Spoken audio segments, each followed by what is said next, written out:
Chicago State is the newest college football team, and their inaugural season is this fall. They will be an FCS independent before joining the Northeast Conference in 2027, but I went ahead and made them an FBS independent for this rebuild, which won't end until they are national champions. I'm doing this rebuild in NCAA Football 06 using updated rosters, so guys like Arch Manning, Jeremiah Smith, and Dante Moore are all here. Bobby Rome II is the Cougars coach in real life, and he will be the one taking over in this video as well. Now, normally I would give a quick breakdown of the roster, but we are so bad, I don't think it's going to be worth your time. Hopefully, most of those guys will be replaced soon by new recruits that can help us get closer to our goal of winning a championship. And I don't think I'm going to hop into many regular season games throughout this video just because there's no Super Sim, and especially not this season because I think we're going to be lucky if we even win one game. In our first ever game in program history, we got decimated by number 19 Arizona State 62-6. And while that final score was not pretty, statistically Vince Graham was not bad at all. He didn't even turn the ball over and completed 64% of his passes. We just could not get anything going when it came to running the football. After a bye in week 2, we hosted Southern Illinois, some in-state competition, but they hit a game-winning field goal with 29 seconds on the clock to drop us to 0-2. And after that, things would just get worse. A lot of games where we were only able to score one or two times with our opponents putting up scores in the 40s or the 50s. And in this case against Notre Dame, the 70s. It's not all bad news though, as we finally have received our first commit in cornerback Ryan Young. We've also received a soft verbal from this tackle from Illinois, but it seems like if we get him, it'll only be 2 guys during the in-season recruiting period. Believe it or not a lot of guys want to come play for a team that's currently sitting at 0-10. And there we go, just a week later, tackle Daniel Bonnet has committed to the Cougars. And it took until our final game of the season, but we will not go winless as we take down FCS team Western Illinois. Looking at the Heisman race, it would appear that Sam Levitt has won it with 3,500 yards and 44 total touchdowns this season. And since we are one of just 4 independent schools in this game, we had several players on defense make the all-conference team. And I kind of see why it's guys on our defense and not our offense. Vince Graham, 1,700 yards, 9 touchdowns to 12 interceptions for the sophomore quarterback, but he completed over 50% of his passes, and I was honestly expecting less, so I'm okay with that. Matt Johnson was under 3 yards a carry, and it looks like as a team, we only had 1 rushing touchdown all year. No, Vince Graham, our quarterback, also managed to get in once. And hey, maybe we got something in freshman Marcello Harris, almost 700 yards and 2 touchdowns for the redshirt freshman. Brandon Jackson had 21 TFLs and 8 sacks this season as well, so deserved that he's up there. And William Morris with 5 interceptions. Even the kicking wasn't bad as we hit 76% of our field goals. No college football playoff in this game, of course. It's the old BCS system, and it looks like Arch Manning has gotten Texas a national championship. When it comes to our school budget, we don't really have great players on this roster, so I don't care so much to train them during this offseason. We're going all in on recruiting. And when it comes to players graduating, we're losing some of our best defenders who ended up being on that first team all independent. We've also got a couple of transfers coming in. Of course, this is before the transfer portal was going crazy, so both Elijah Jackson and DeMello Jones are going to have to sit for this next year. But I like seeing that they want to come here. And to my surprise, we're kicking off in-season recruiting, grabbing a tight end in just the first week. Now, we're not going after anyone too crazy. Only 2 stars were even interested in our school. And at least in my experience, it's really hard to get players who are not interested in your school to sign on. So we're going to be building this the long way. As we advance another week, we've got another commit, defensive tackle Drew Davis. In week 3, we've got a couple more commits, strong safety Art Brooks and wide receiver Todd Ferguson. And they just keep coming in. Everybody wants to come to Chicago State, or at least 2 stars. We got a corner, a middle linebacker, a tackle, and an outside linebacker. And in the final week of off-season recruiting, halfback Ryan Johnson commits to the Cougars. You will notice that I did not get a quarterback, and it's not because I didn't try. Mark Smith, a 2-star, he wanted to go play for the Cyclones, and Josh Boyd stays in state, but at Northwestern. It's going to take a while for us to get up here with guys like Texas Tech and Ohio State signing double-digit 4-stars. Although we were not the worst class, we were ranked at 115. Now, we didn't put a lot of points in training, so these are going to be a little bit smaller, but our quarterback and our cornerback both go up by 4, middle linebacker as well. Unfortunately, DeMello Jones is our top-rated player, which I'm okay with that. It's just he won't be able to play this season.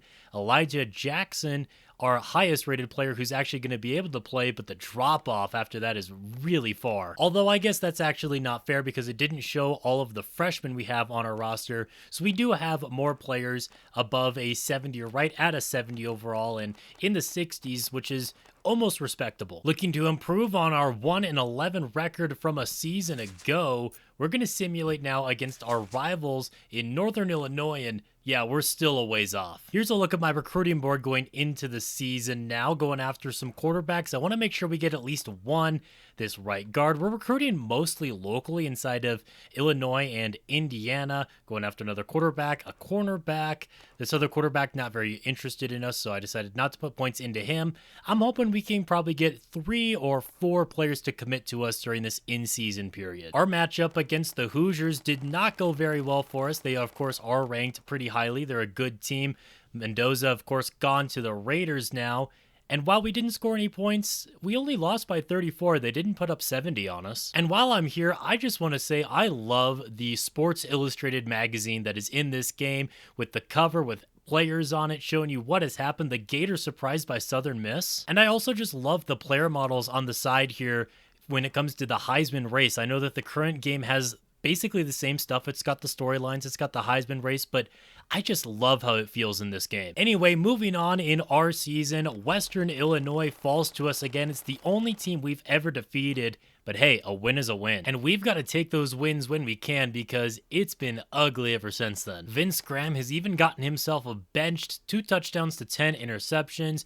Derek Harris is now the starting quarterback, and it looks like Scott Moss has even gotten some action. Rushing numbers are nothing sexy, but they are better than they were a year ago. Ryan Johnson is actually currently suspended for plagiarizing. He still has 1 more game to serve for that. And so far, freshman receiver Todd Ferguson has been great for us. He's actually been playing a little bit of defense as well. He's also our kick returner and our punt returner. We actually have some players coming in on our week 8 bye week for a visit. Marvin Hodge won't be for a few weeks until week 11, but Pete Bowen, a quarterback, coming in. We're going to be recruiting him off of playing time. Hopefully we can get our first quarterback commit. Still want to beef up the offensive line, but Henderson not ready to visit yet. We also have this other quarterback, but we just took our points out of him. I don't think we're going to be grabbing him. These other 2 corners, actually there's just 1 corner, I believe, and then a running back who we're also going to be bringing in for a visit. And it looks like we got a couple of commits after that bye week, Pete Bowen and Kevin Baker. That means I'm going to be going all in on Reggie Maxwell with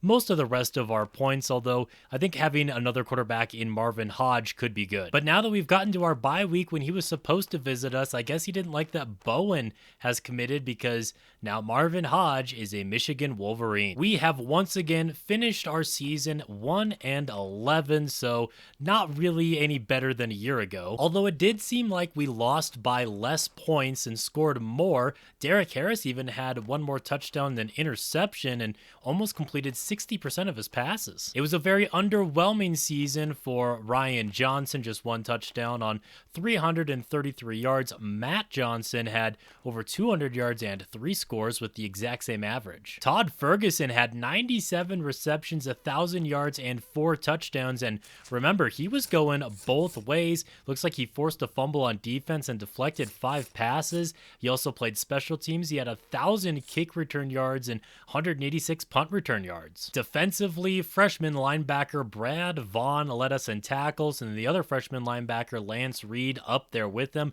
14 TFLs. The most sacks from one player was just 3, so not a good time getting to the quarterback. Freshman cornerback Ryan Young with 3 interceptions.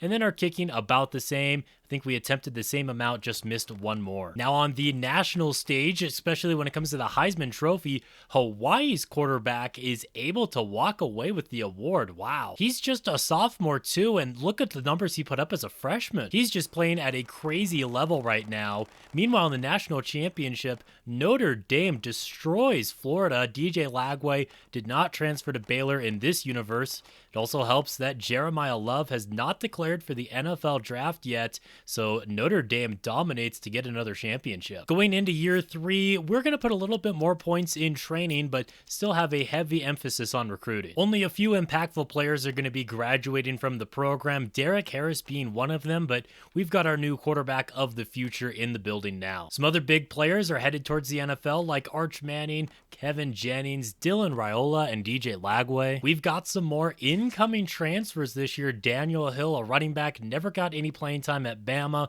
will come on down to Chicago State. Landon Rowland, wide receiver for Georgia, he's going to be coming in, as well as this pass rusher from the Hoosiers. The high school offseason commits have started to roll in, starting with this guard from Illinois, Cameron Wesley. In week 3, we are continuing to build in the trenches with Mike Joseph and Randy Kendrick. And we've got ourselves our backup quarterback in Steve Fafita, while continuing to protect our quarterbacks with guys like Patrick Meyer. And in week 5 of recruiting 2 more players, JUCO linebacker Nick Lawson, and another offensive lineman in Michael McFadden. Of course, we didn't get everybody we wanted to go after. This quarterback, Butler, ended up going to Vanderbilt, lost a defensive end to Virginia, an offensive lineman to Ball State. But again, a lot of these guys that we're going after are just 2-stars because that's all who wants to come here. Texas A&M had the best ranked class nationally, while Chicago State is still struggling to crack the top 100. In fact, we were ranked at 119, the worst in the nation. Training results are back in for us. DeMello Jones up to an 82 overall,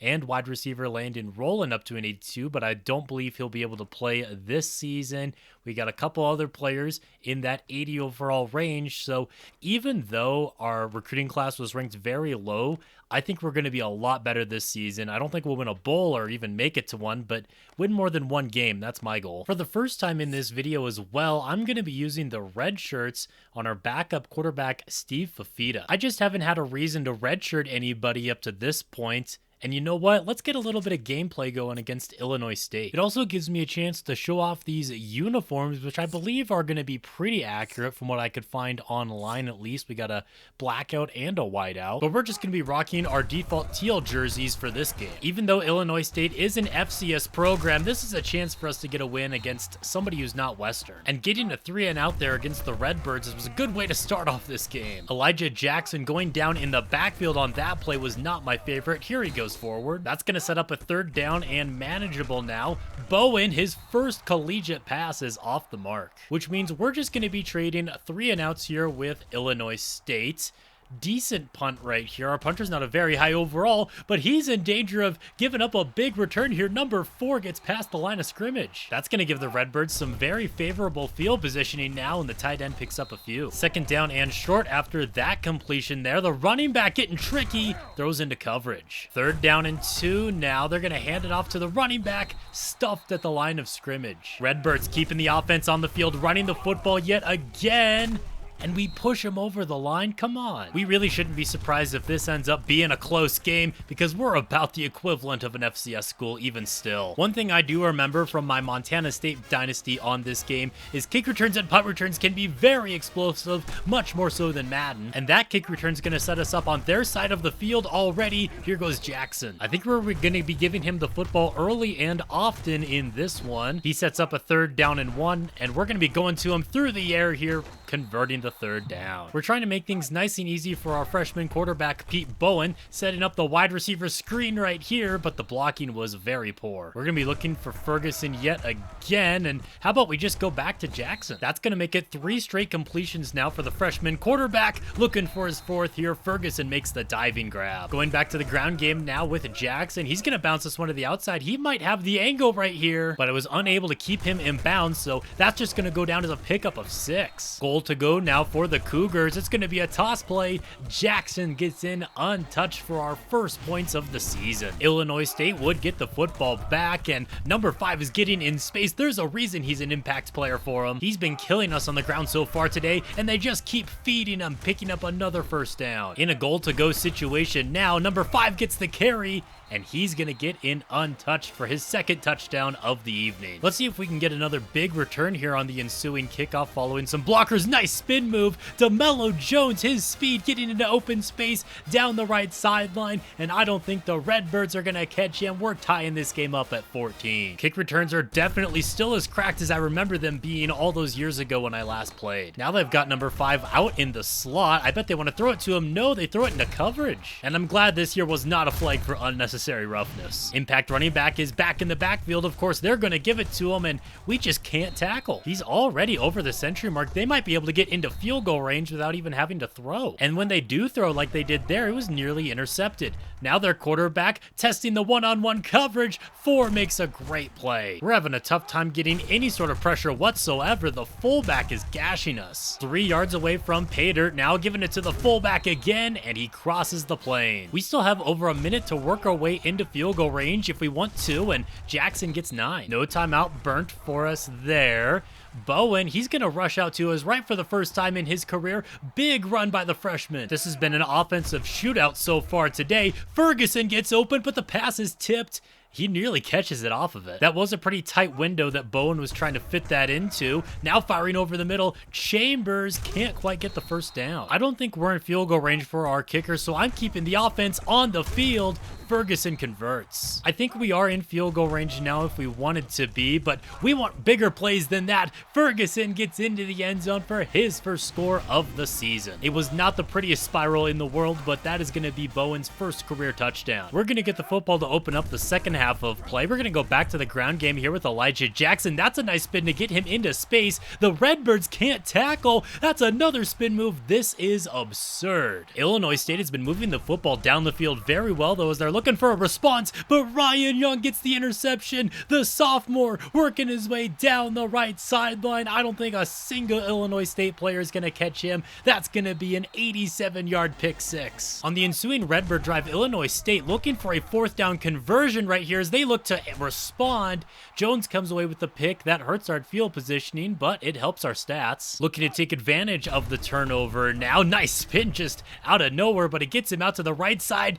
Dude, running in this game is so much fun. I forgot how overpowered it was. Again, like I said, it's probably been 3 or 4 years since I've really seriously played this game, and number 5 is killing us on the ground. He's killing us through the air. He's breaking tackles. I suppose Illinois State still isn't out of this game, even though they're down by 21. Although I do feel like it would be quite the feat by us if we managed to choke this one away. Don't let him get in. That score did not affect the outcome of this one, though, as the Cougars were still able to come out on top 45-28. That win gives us our first winning record ever at any given point, 1-0. As you can see, we're going after a corner, a right guard, a receiver, left tackle, middle linebacker, a free safety, and another corner during in-season recruiting. So hopefully we can get more than just 2 of these guys this season. It's taken 3 seasons, but we finally have a win over an FBS program, beating Miami of Ohio 38-21. Since that day, we've gone on a 4-game losing streak, but I'm actually kind of okay with it. I mean, I'm not okay with losing, but I am okay that we're not getting blown out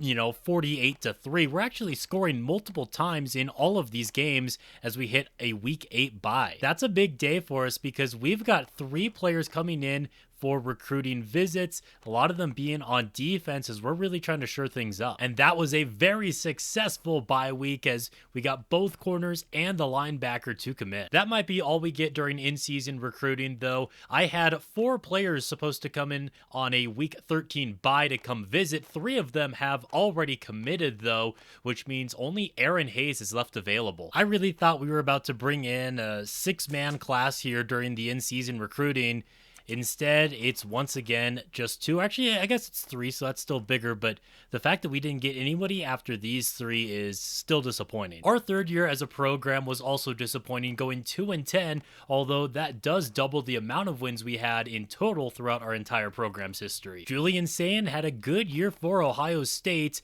but it's Pitt's Eli Holstein who ends up coming out with the trophy. As for our team, Pete Bowen had 2,500 yards. That's the most we've ever had in school history. He also has the most touchdowns we've ever had, and he had 15 interceptions as well. 63% completion percentage is pretty good. Elijah Jackson looks like he got hurt towards the end of the season, out for 8 weeks, but he nearly had 1,000 yards. Ryan Johnson had a touchdown. Let's see, what did our quarterback do on the ground? Doesn't look like he did a ton. He actually went backwards 70 yards. I thought he would be more of a threat on the ground. Todd Ferguson, 1,200 yards and 8 touchdowns. Of course, those are both going to be school records and personal records for him. Nick Lawson led us in tackles. We had all sorts of TFLs. Garrett Lawrence, 7 sacks, leads the team. Ryan Young's 3 interceptions is the most for us as well.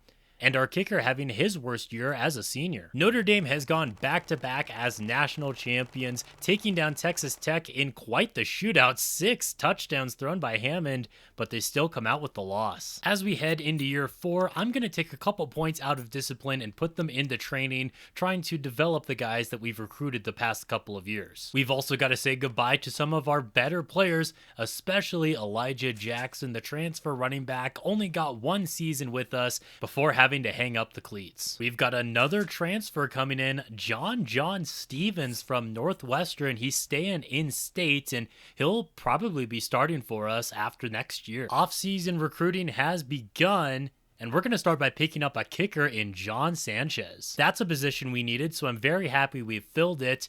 A week later, we picked up a quarterback, a tight end, and an offensive guard. The recruits continue to flood in, especially on the trenches, as we get another guard and 2 defensive tackles. This class wasn't quite as good as I was hoping. Ken Hill, a 3-star middle linebacker.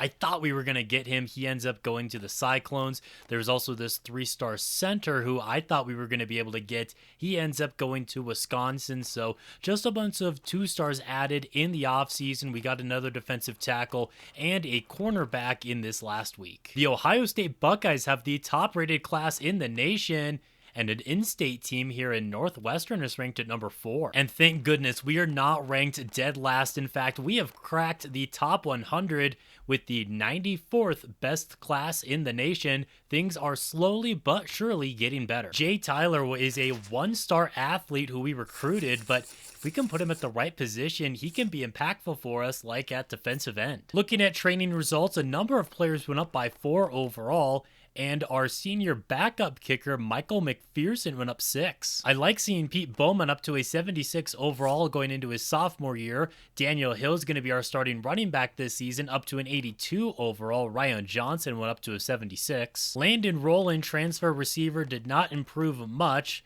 Todd Ferguson's up to a 78, though he continues to get better. Pete Bowen will continue to be our starting quarterback, but I'm very pleasantly surprised to see that Brett Brown, as a 2-star true freshman, comes in at a 72 overall. We're going to be giving him a red shirt and a year to develop, and he might take over once Bowen graduates in a few seasons. I want to continue the trend of doubling the amount of wins we got from the previous season. So looking at this schedule and at this team, I think it's possible that we can be 4-8 by the end of the year. I'm being a lot more strategical with my in-season recruiting now. Before, I was being a little bit strategical, but we just needed bodies to come in and, not have starters be like 50 overall. But now we're trying to fill positions of need, or positions that will be of need in a year or two. So as you can see, we're going after some wide receivers, some defensive backs, and offensive line. And in our first game of the season against number 16 Northwestern, we only lost by 4, and it was because we gave up 14 unanswered in the final quarter of play. That gave me some hope for week 2 against Illinois. Unfortunately, the Fighting Illini beat us 55-22. And to make matters even worse, we would drop our home opener against Ohio. Things just keep getting worse.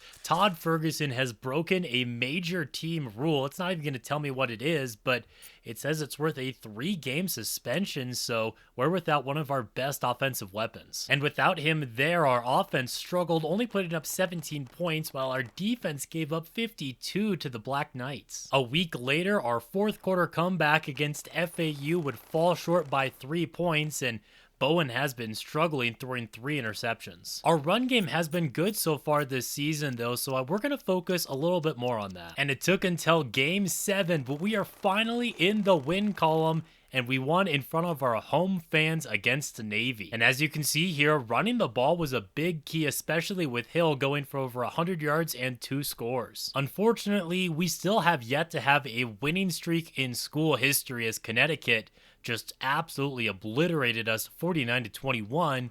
But week 10 is bringing us a little bit of hope. And that is because we have 4 visits scheduled for this bye week. One of the players does seem like he wished it was during a game, so we might have to start doing that in the future. But hopefully we get 1, if not 2, or maybe even all 4 of these guys to commit this week. And after simulating through the bye, we got 2 commits, one a wide receiver from Colorado, and then our very first ever 4-star, a safety in Kenny Smith. The 2 other players that were there on the visit both gave us soft verbal, so there's a chance that they commit as well. Fast forwarding a week later, and we win in overtime. I believe it's the first overtime game we've ever been in, and we come out on top. Bowen is still struggling with interceptions and completion percentage, but the ground game looks all right. Unfortunately, that win was not good enough for Robert Kirby, who ended up committing to Tennessee. But you know what? We don't need you, because we are on a winning streak for the very first time. We're up to 3 wins now. We continue to turn the ball over, but we're running it for over 5 yards a carry. And Henry Schneider liked what he saw, committing to the Cougars. We have now reached my goal of 4 wins in a season, taking down Southern Illinois. I think we are finally above the FCS level now, as we put up 66 points. Offensive tackle Randy Mullins liked what he saw on his visit, so we have yet another in-season commit. We have ended our year on a winning streak, 5-7 after we take down FIU. Pete Bowens had a so-so game, but again, look at that average, 8.6 yards for Baker. The redshirt freshman isn't even our starting running back. All 3 of his touchdowns came in that final game. Johnson had a solid year on the ground as well, 800 yards and 8 touchdowns for him. And Daniel Hill, it looks like he got hurt towards the end of the season, but 400 yards and 4 touchdowns. Looking at our passing game, Steve Fafita got a little bit of playing time, but this was Pete Bowen's team. Once again, only 1 more touchdown than interception, completing 60% of his passes. Todd Ferguson had a down year, but he also missed some games due to suspension. And also, Roland is here as the highest rated receiver on the team. He had 700 yards and 5 scores. Anthony Tucker led the defense in tackles. Again, we had a ton of TFLs.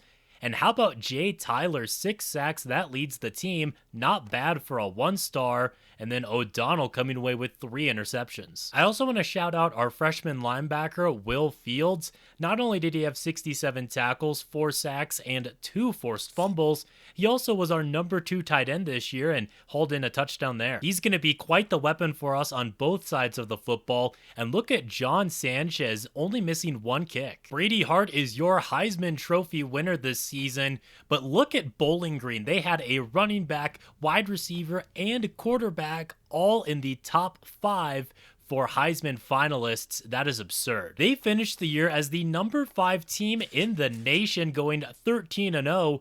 These numbers are just insane. That being said, though, they could barely hold off Northwestern, who finished the year at 6-6. Into their bowl game, just barely beating them 31-29. We still have a ways to go if we want to be anything like Tennessee, winning national championships, as they take down Notre Dame, who is looking for their 3rd straight championship. I'm going to be taking away some points from recruiting going into this next year, put some back into discipline, because we had some issues with that this past year, and then the remaining percent going into training. As for players leaving, wide receiver Danny Meeks was never a very high overall, but he always put up some solid stats stats as our number 3 wide receiver, Art Brooks. Good safety for us for a few seasons. I believe we got him out of JUCO. This outside linebacker is going to be gone. Daniel Hill, just 1 year as a starter for us, or even just playing it all for us. Only 400 yards and 4 scores for him. DeMello Jones, the biggest name that's going to be leaving our team. I am curious on how Hawaii's quarterback played out. I'm not even going to try to pronounce his name, even though it doesn't look that crazy. 181 touchdowns and almost 20,000 passing yards in 4 years as their starter. We'll never forget him winning the Heisman Trophy as a sophomore, and I'm never going to get tired of these players transferring in. They're already pretty high overalls, even though a lot of them will probably just be 1-year rentals. Offseason recruiting is off to a good start as Dane Eaton is the latest commit. Fast forwarding another week, we've got another running back to commit to the Cougars along with this tackle. In week 4, we've got a couple of defenders committing to the team and this guard, Josh Patterson. Recapping this class, Adrian Hodge, a center, just didn't end up going anywhere, a 3-star. We were never going to get him. We did get our first 4-star during the in-season recruiting in Kenny Smith. We get another safety, a 3-star here in Henry Schneider. Then a 3-star tackle, Randy Mullins. Another safety in Brown. We got running back Eaton here. We could not get this center, Andrew Johnson. Not the president, but he went to Wisconsin. We lost this outside linebacker from in-state. I really thought we were going to get him. He goes to the Irish. You can't blame him as they just keep making national championship runs. And then a bunch of 2-stars that we went after and got a decent amount of them. The top class this season is going to go to Florida, bringing in 3 5-stars and 15 4-stars. Our classes just keep getting better, though, up to number 68 in the nation. Training results are in. Pete Brown in his junior season is now up to an 82 overall. He also improved his speed. Bob Graham, who we will unfortunately not be able to use this season, but when he is able to play, is an 85 overall with 95 speed. He goes up 1 overall. Not much going on with the wide receivers, unfortunately, though. It should not be a surprise that this is the best team that we have assembled so far as a program. We already saw our quarterback up to an 82 overall. John Stevens able to play his senior season with us, also at an 82 overall. A lot of players in the low 80s and high 70s, which obviously will not win us a championship, but it might be able to get us to a bowl game, especially with the schedule that we have gotten. We only play a couple of power schools. Outside of that, it should be a little bit easier, including an FCS team in Eastern Illinois towards the tail end. For players I'm targeting during in-season recruiting, 4-star tackle Marvin Spencer would be huge for us to pick up. We also need wide receiver help, which is why we're going after George Cole out of Minnesota. Our tight end is a senior. He will be gone after this season, so we're hoping Joel Eugene will be able to fill in his shoes. I really like this outside linebacker, Isaac Brock. He's an in-state player. We'd love to keep him in-state, along with a defensive end and cornerback we would love to have on our defense. Man, it feels so good to see legitimate improvement from this team. After a 1-2 start, I still don't like that we lost to Miami of Ohio like that, but then we went on a little bit of a run, scoring all sorts of points before Rice took us down in week 8, and we're still in the running for 5 of these recruits. I was probably pushing my luck trying to get a 6th, but the 4-star tackle ended up going to Purdue. We scheduled a lot of players to visit us against Idaho, but unfortunately, the Vandals came to play. I did not think they were going to do that. They may have just ruined this class. What an insane second quarter they put up. Luckily, it wasn't a turn-off to everybody visiting, as Isaac Brock and Jeffrey Brown both still commit. And the other 2 players who were there, George Cole and Joel Eugene, both give us soft verbals. And after taking down Eastern Illinois a week later, George Cole makes it official. Unfortunately, Joel Eugene ended up going to Clemson, leaving us 1 commit left on our board. Brian Cox is coming on this next bye week. We're pitching him on academics, and we know it's something that he values. And sure enough, just a couple of weeks later, he commits. Unfortunately, despite our strong start to the season, we ended up falling to 6-6, one of those wins being against an FCS school.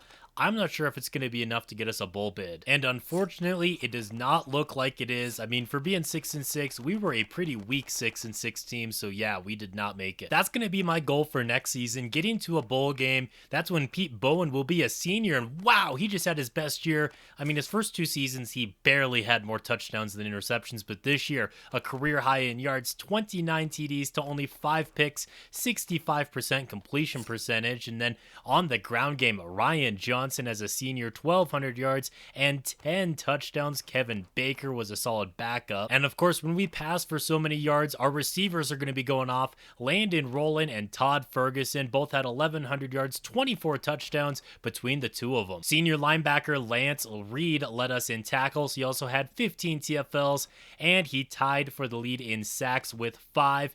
4 interceptions for John Stevens, just a rental year for him.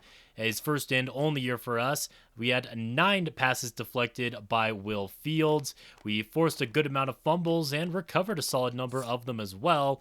John Sanchez regressed a little bit this season, but still not a terrible year. And I think we're starting to get where almost the entirety of this universe is computer generated. Jamal Taylor, Texas Tech quarterback, comes home with the Heisman. And the Cornhuskers are back as Oregon loses in yet another national championship game. Going into season 6, I'm going to take a little bit less priority on recruiting when it comes to our school budget, put it into training to develop some of the talent that we've got going on here. We are unfortunately going to be losing some of the first school legends in Chicago State history. The big one that I'm bummed out is Todd Ferguson, as he is leaving 3 of his 4 years. He was a 1,000-yard receiver. He saved his best for last in terms of average, not quite in yards, but his touchdowns, that's the most he ever had in a year. We only got a couple years of production out of Landon Rowland, but he definitely made an impact on this program. Calhoun is also going to be graduating at an 86 overall. Bonnet, a great left tackle for us, part of that initial recruiting class.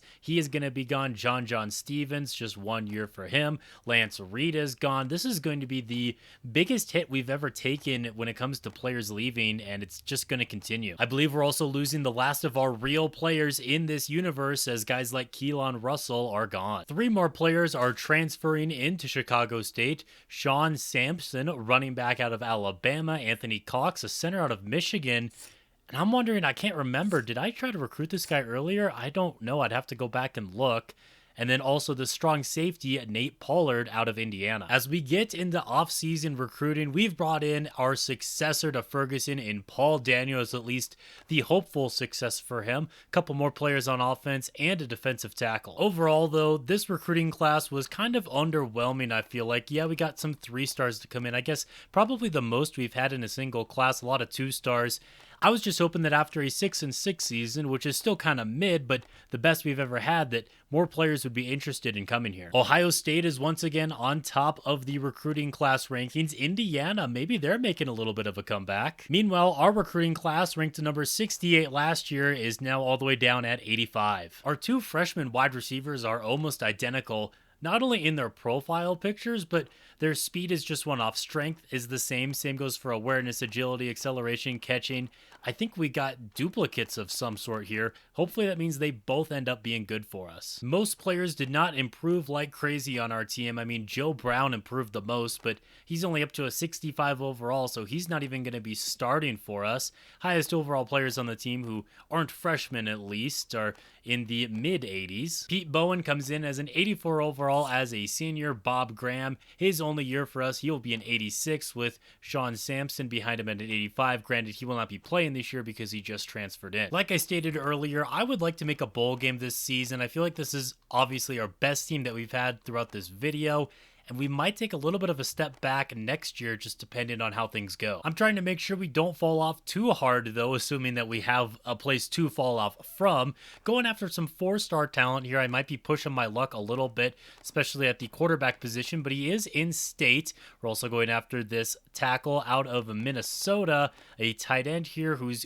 we're hoping to keep local at least, and this guard. Our momentum from our 4-game winning streak last season has not carried over, and we just got shellacked by Northwestern. And I can't say I'm surprised that Brian Livingston saw that and decided he wanted nothing to do with us. I am surprised we are struggling this much right now. Only 7 points in a loss against Buffalo, but we go to Indiana and take down the number 21 ranked Hoosiers by 7. We would split our next 2 games against Louisiana Tech and Houston, and now it's a visit week against Central Michigan for 4 players. I don't think anybody's shocked that we came out on top of this one, 36-27, as Central Michigan just isn't great. It seemed like that was a pretty successful visit week as we got 3 of the 4 players who attended. The only undecided recruit right now is guard Tim Jackson, although he did give us a soft verbal. And just 1 week later, he is now officially a Cougar. Even though we did have a little bit of a strong finish to the season after a very poor start, falling to UL Monroe in week 14 is going to keep us out of any sort of idea of bowl contention. Pete Bowen, unfortunately, really came back down to earth as a senior. I was really hoping he would build off of that 29 touchdown junior year, but instead he had a career low in passing yards. When it comes to running the football, Bob Graham put that 95 speed to good use with exactly 1,300 yards and 15 rushing touchdowns. Sophomore receiver Jeremiah Stevenson led us in pretty much all receiving categories. Bob Graham, 21 yards per reception. That's crazy. And then George Cole, the freshman out of Minnesota, had 400 yards and 3 scores. Unfortunately, it looks like Paul Daniels dealt with some injuries his freshman year, only 10 catches for 78 yards. Freshman linebacker Alex Grigsby led us in tackles with 74. He also had 17 of those go for a loss and 7 sacks. The freshman is really making an impact on this team. Sidney Ard, getting his first real playing time as a redshirt sophomore, leads us in interceptions with 5. And John Sanchez, our kicker, only hit 66% of his field goals. Texas Tech had quite the year. Their running back, wide receiver, and quarterback all in the Heisman race.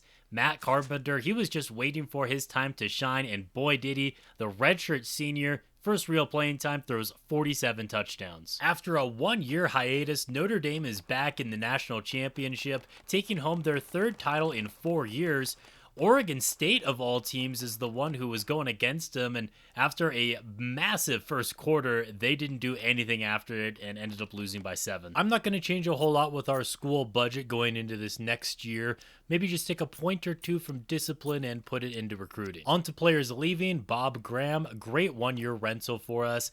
Dennis Graham, I wonder if they're related. He's also going to be gone. Pete Bowen, best quarterback in school history. Hopefully someone in the future can actually lead us to a championship. Stokes, 1-year rental on the offensive line. He ended up being pretty solid for us. We seem to get 3 transfers in every offseason. One of them this year is a fullback. Then we got a center from Ohio State and a defensive tackle from Michigan. There isn't really a lot to write home about in the offseason recruiting. Our best players we picked up in the in-season recruiting. We only added 1 additional 3-star in running back Anthony Williams. Everyone else here is a 2-star. And at some point, we're going to be capped at how good we can really be with this kind of talent. It is our best class yet, coming in at number 62 in the nation. But if we want any kind of hopes of a championship, we've got to start recruiting like some of these top teams. The best of the current talent that we are recruiting is normally in like the mid-80s. Looks like we have a bunch of 80 overalls and high to mid-70 overalls that are going to be starting for us this season. In an effort to improve the quality of talent on this roster, I'm only going after 4 stars during in-season recruiting. Maybe not the most realistic approach in the world, but I think that's how we're going to get better faster. We have been slowly but surely improving. A C+ rating on our overall is the highest we've ever had, but that's not going to matter if we can't turn that into wins. Our rivals NIU beat us by 3 here. After week 5, we would even up our record at 2-2, and now at our week 6 bye, 3 players are ready for their on-campus visit, so that's happening right now. 2 of them really liked what they saw, Jamie Southall and Marcus Wesley, both 4 stars who could make a huge impact on this program. Joseph Simmons still wants to make the rest of his visits before he commits, which is fair, and Jason Gibson is ready to visit as well. That visit's going to come against Marshall, a team that we were just able to take down by 3 points. And Jason Gibson liked what he saw, we have our first 5-star in program history. And after a couple of weeks of thinking about it, Joseph Simmons is also a Cougar. I sure am glad we got those commitments before we ended up losing 3 of our next 4 after that Marshall game, before bouncing back against Arkansas State and Idaho to tie up our record at 500 to end the year. Unfortunately, it would appear that once again that 6-6 record was not good enough for us to get a bowl game, so we still have yet to go to one. In Brett Brown's first and likely only year of starting, he had just under 1,800 passing yards, 12 touchdowns, only 3 interceptions, so he did a good job taking care of the football. Again, at running back, we had a 1-year rental in Sean Sampson. He went for 1,300 yards and 14 touchdowns.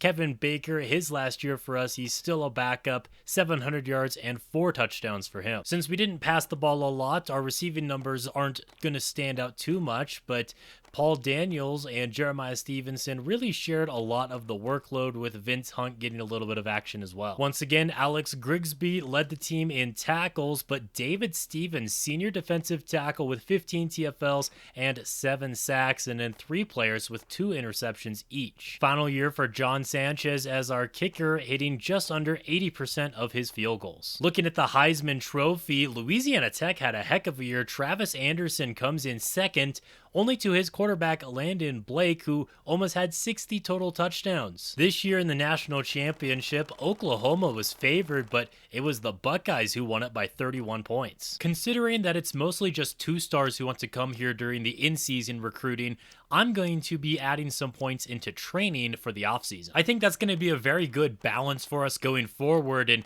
we're losing a lot of decent talent this season. Great 1 year by Sean Sampson for us, and Nate Pollard at safety was good for us.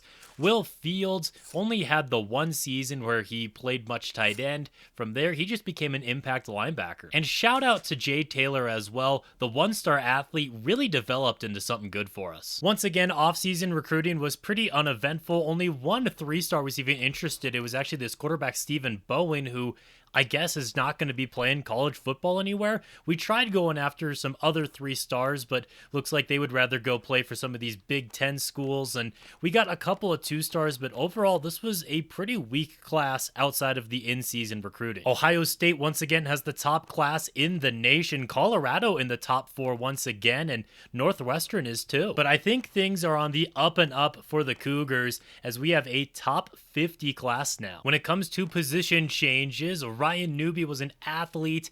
I'm going to move him over to tight end. That was his highest overall spot at just a 65. He's going to be pretty fast for that position. I'm also moving one of our centers over to guard. I believe it was Otis Buckley, who will be starting for us at that position. Training results are in, and we had a handful of players improve by 4, and our punter even went up by 5 overall points. I can definitely feel that we put more of our budget towards training, because there's a lot less players on here who didn't improve at all. Joe Brown might be actually the first one that I've seen so far who didn't really improve enough to go up a whole point. I actually think that our senior QB, Brett Brown, improved enough, and Wesley, while he is the future of this program, he said he doesn't mind taking a redshirt year. He is 6 overall points behind Brown, so we're going to give him another season to develop for us. I think this is going to be the year that we actually make it to a bowl game. Our schedule really doesn't look too difficult.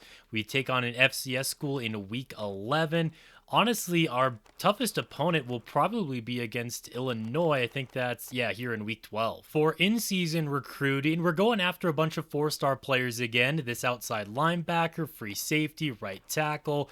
Then we want to get our QB a new weapon. So of the receivers I put on our board, DJ Maxley, he has us on top of his list. So he seems like he could be the best for us to land. And we also got to protect our new quarterback. We're starting off the season right against our rivals in Northern Illinois. 4 touchdowns thrown by Brown. Unfortunately for us, his play would become pretty inconsistent after that performance, and now at week 9, we currently sit at 3-4. This is going to be a very big game for us against UNLV, because 4 of the 5 players that we are recruiting will be on campus for that game. And thank goodness we take down the now 1-7 Rebels, which will even our record out at 4-4. We're still not known for winning the games that we're supposed to, but I'm very glad we did here, as we got 2 4-star tackles. The 2 defenders that were on a visit both give us soft verbals, and it sounds like they both did enjoy their time here. A couple weeks later, both those players make it official, committing to the Cougars. That leaves just one more player on our board. DJ Maxey has also given us a soft verbal after visiting us this past week. I understand why he didn't fully commit to us though, as we only took down Western Illinois by 7. After a week of thinking about it though, he decided he did want to come to Chicago State. That gives us our best in-season recruiting class yet. We already have 5 4-stars, and I'm ready for them to get out there on the field because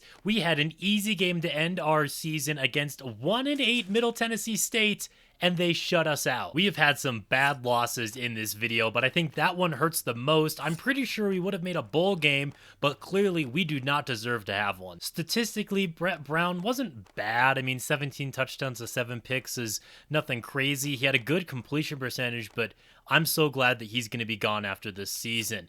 We did not run the ball as well as we normally did. I wonder if we dealt with some injuries, because I had us set to go for running the football quite a bit. It looks like he averaged 100 yards a game and only had 600 yards, so I think our 5-star running back did miss some time. And yeah, just all around, at least when it comes to statistics and just our record as a whole, actually, a very underwhelming year. And you hate to see a senior like this in Jeremiah Stevenson go down with a season-ending injury. Alex Grigsby has led us in tackles every year that he has been here so far. Victor Hill with 16 TFLs. Jeffrey Brown, the sophomore, had 6 sacks, and Kenny Smith, our first ever 4-star, had 4 interceptions. Wow, kicking was atrocious. That may have contributed to some of our losses. It is once again a Texas Tech quarterback, this time Kevin Lewis, who's winning the Heisman Trophy with 61 touchdowns. He did this without the college football playoff games as well, so he just one-ups Joe Burrow like that. Unlike Burrow, he will not be taking home a national championship though, as Texas is going to be taking down Ohio State. You know, until we get better players interested in us during the in-season recruiting, I'm going to be taking away some points from there and putting it into training our guys currently on the roster. With my luck, that probably means we'll have a bunch of 3 and 4 stars interested in us. Moving on to players graduating, Randy Mullins thinks he's ready for the pro draft. He's just an 82 overall. He says that he's going to need some more time. I don't know how much I really want to spend in talking him into staying, but I guess he just doesn't know what he wants. You know, we've got 2 incoming 4-star freshman tackles, so if Mullins wants to go out there and be a 7th round pick, by all means, be my guest. I also do want to note that Kevin Lewis threw 7 touchdowns in his bowl game, so this is what his final season stats are looking like. That is absurd. Of course, the moment I take points out of recruiting, we have 3 and 4 stars interested in coming here. Well, let's see what we can do. So far, we're off to a good start, bringing in 3 defenders, 2 of whom are 3 stars. A week later, we would get a couple of strong safeties, including Anthony Bryan, a 4-star. A couple more commits would come in as we continue to build this secondary. That would cap off the best class that we've put together yet. I think that is 6 4-stars that we brought in. We got a number of 3-stars during the offseason recruiting as well, and then a couple of 2-stars to finish it off. Ohio State down at number 6 now, which really isn't bad. We're just used to seeing them at number 1, where the Red Raiders currently reside. Meanwhile, our recruiting classes keep getting ranked higher, so it better start showing on the field. Marcus Williams is a 2-star athlete who we recruited, and he seems best fit to be a quarterback. He immediately becomes the 2nd best one on our roster, so he will serve as our backup. Training results are in, and at first, it's exciting to see +7, but it's both backup special teamers, which is just awesome to see. Looks like some of the higher rated players on our roster did go up by either 2 or 4. What I most care about is the young 4-star players that we've brought in, guys like Marcus Wesley and Jason Gibson. It is encouraging to see our roster be good enough to where 4-stars like DJ Maxey are going to have to be redshirted because he wouldn't get any playing time this season as a freshman. Same thing with the 4-star tackles that we brought in, although I can only redshirt one of them. If I did both, we wouldn't have enough tackles on the roster. I've said this a few times now, but my goal for this season is to make a bowl. It has taken far too long for us to get there, and I think we definitely have the talent now. In every season, we continue to be the highest rated we've ever been, officially at a B- now. And it looks like that's really showing, especially in the second half of this game against Navy. For in-season recruiting this year, we're going big on the trenches as well as a cornerback right here, but we have 2 guards and 2 defensive linemen that we're recruiting. So far, we are off to our best start of any season, 5-1. That one loss was pretty ugly against Tulane, but we just put up 63 points against Middle Tennessee State. Mike Benson saw the massacre in person and it convinced him to commit. After a couple more wins, we are now 7-1, hopefully going to make a bowl game, and we have a visit week against Eastern Michigan. We did the first part taking care of business, especially with a massive fourth quarter as we win by 20, which convinced 3 of the 4 players to attend our school. You know what that means. It's time to go all in on Kendall Moore, who did give us a soft verbal. And while we are currently not yet in the top 25, you can see we are receiving some votes. And after defeating Marshall a week later, Kendall Moore has officially committed. Unfortunately, I don't think we're going to officially crack that top 25 after falling to Wisconsin a couple weeks later. That would be our final loss of the regular season, at least, as we would win the battle of CSU teams. It's been a long road for Coach Bobby Rome II, but he wins Coach of the Year. Thomas is also going to be winning Linebacker of the Year, and for the first time in program history, we've got some postseason play in the Emerald Bowl. Obviously, that's not the ultimate goal. We want to win a championship, but that's a good stepping stone. Marcus Wesley didn't throw the ball a ton, but we've been more run-focused in recent seasons, and that shows with Jason Gibson going for 1,500 yards and 15 touchdowns. Dane Eaton didn't do a ton in his career here. He had 4 scores this season. Vince Hunt was our leading receiver. Senior Paul Daniels had 5 touchdowns. His clone, George Cole, only had 1 touchdown and under 300 yards. Robert Thomas led us in tackles, and I think he deserved to win that award just as a sophomore too. 21 TFLs and 6 sacks. Both of those numbers lead the team, and he was tied for the lead in interceptions as well. We were unable to get a good kicker on our team, so Lucas Moore, our punter, had to play there, and he was actually solid. Indiana is unable to get themselves another Heisman Trophy winner. This one, also wearing number 15, was very good, though. It ends up going to Corey Jones, a running back out of Ohio State. I think we've got to get some highlights going against Stanford in the Emerald Bowl. They're ranked number 23 at 6-5. We're 10-2. I know our competition is weaker, but that is crazy. Before we head into this game, I was greeted with some unpleasant news. Marcus Wesley has not done well on his grades, so he's going to be missing the first half of this game. That means we're going to be relying on true freshman Marcus Williams to be our quarterback of the first half. He's pretty mobile, and he's getting some action early on here. I think we're going to end up doing a lot of stuff like that in this game. Direct snap does not work out for us. Offense is going to stay on the field. Williams is going to throw into coverage. That's going to be a turnover on downs. Fortunately, Stanford would not be able to do anything with it, but now they have the football back. Off of the play fake, now they're looking to throw, and Thomas picks it off. That's why he's the best linebacker in the country. He gives us some very favorable field positioning. Now we just have to make sure that we do something with it. Throwing this one on the move. That was kind of an ugly play as I low-key kind of forgot the controls. Pretty much the only time I pump fake is on accident, and this field goal is going to be off the crossbar. That's going to keep this game knotted up at 0, and Stanford is driving, but we pick them off again. Let's see if we can get into scoring range in the next 2 minutes or so before halftime. Here goes Williams on the option, but he lost the ball. This has just been a defensive slugfest so far. They're going to be looking to throw, only a couple of receivers downfield, and what is our safety doing? Smith, you're a 4-star. Play the ball. Under a minute left on the clock now, and we're still trying to get inside a field goal range. Although maybe we should be content taking this one to halftime. I don't think we're going to be, though. Setting up the wide receiver or running back screen. No matter who that was for, it did not go far.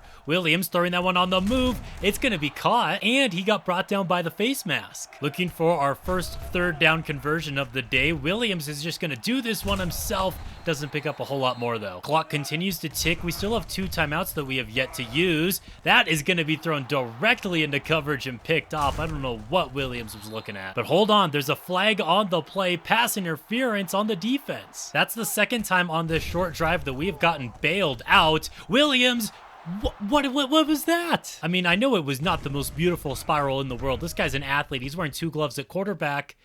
Hunt is looking at the football, and it just hits him. We are clearly still very far away from competing for a national championship. He's trying to split the defense here, so at least one of our receivers knows how to catch. Looking to go to the end zone.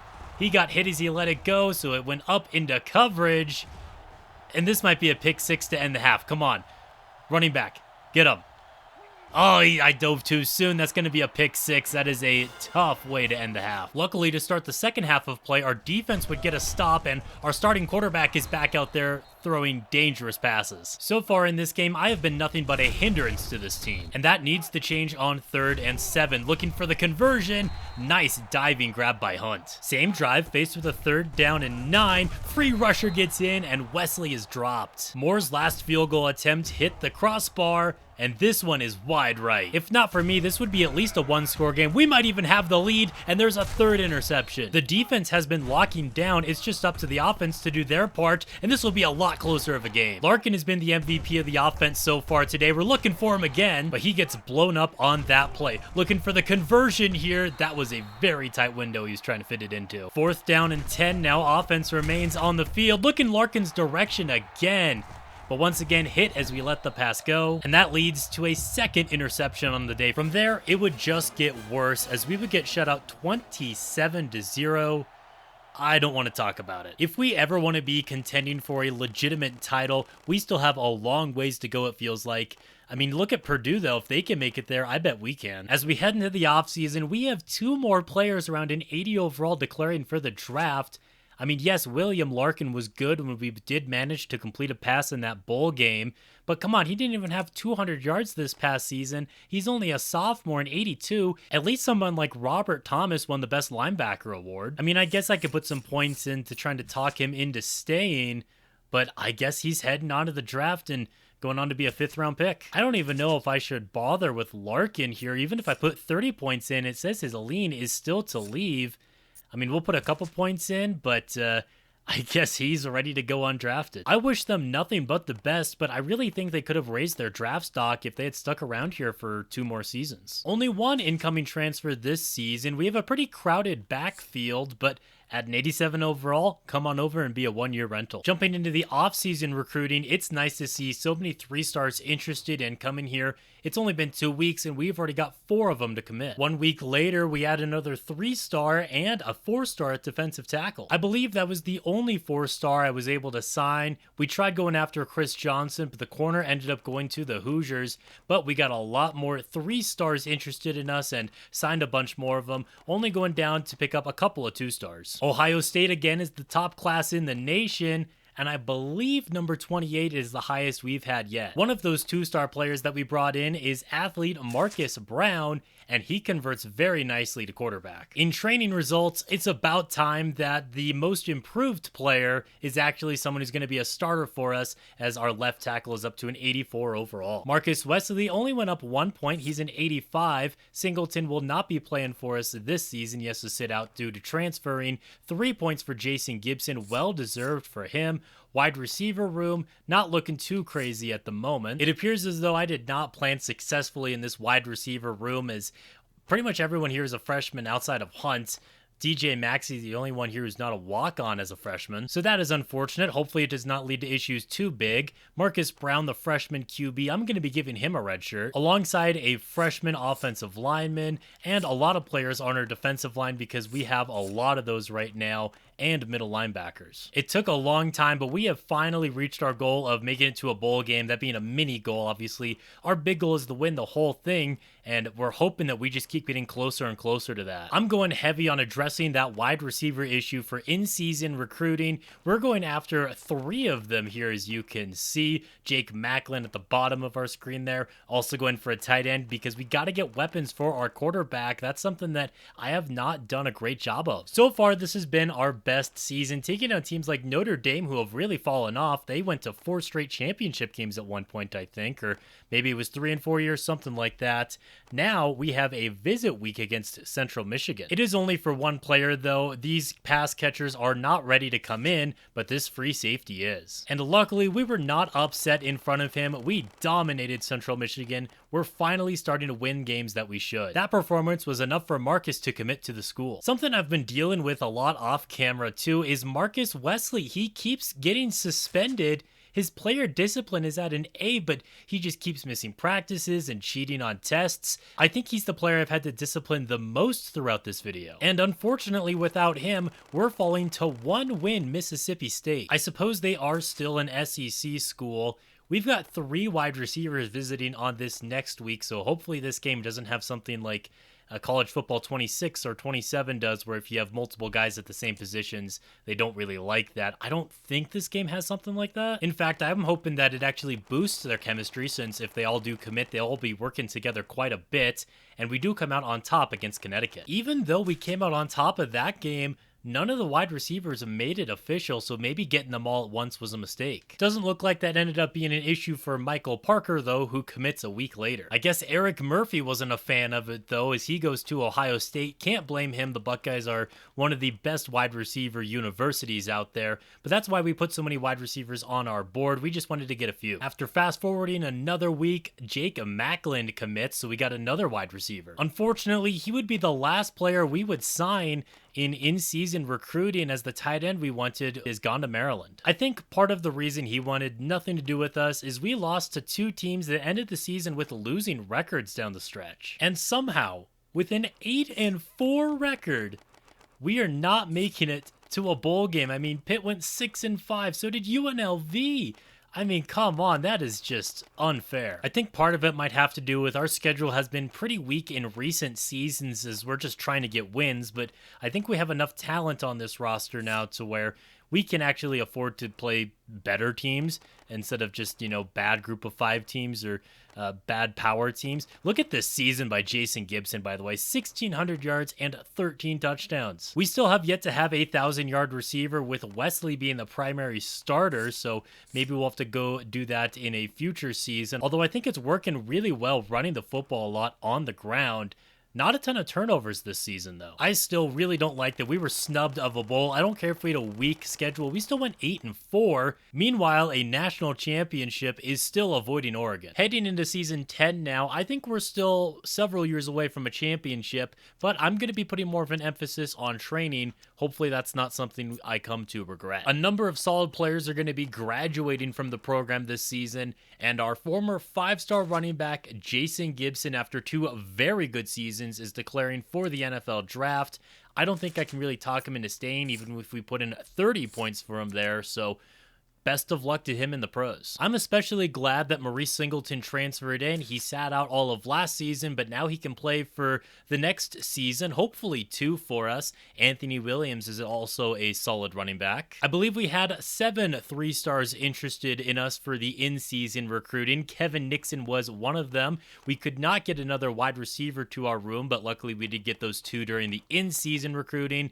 Tried going after Clint McDowell, but he was never interested in us to begin with, and even though we found out his motivation from the start, we just really could never get on his list. Got some more linebackers and a 3-star running back here before filling out the rest of our board with 2 stars. The Buckeyes once again have the top class in the country, while we're down to number 49. We were breaking the top 30 not that long ago. Marcus Briggs is an athlete that we brought in. We could move him to cornerback, but I think he's going to be more valuable for us at wide receiver. We've gotten a lot younger at that group now. That was a big focus of this past season, and he's going to be our 3rd or 4th man there. Also, if your name is Marcus, you can expect to be recruited by us, because 3 of our 4 quarterbacks have that as their first name. Wesley is the main guy in that room, though, and he is just below a 90 overall going into his junior year. And I'm starting to think that Maurice Singleton is just going to be a 1-year rental, as he's up to a 93 as a junior. On paper, at least, this is by far the best team we've ever had. I believe Singleton's actually the first player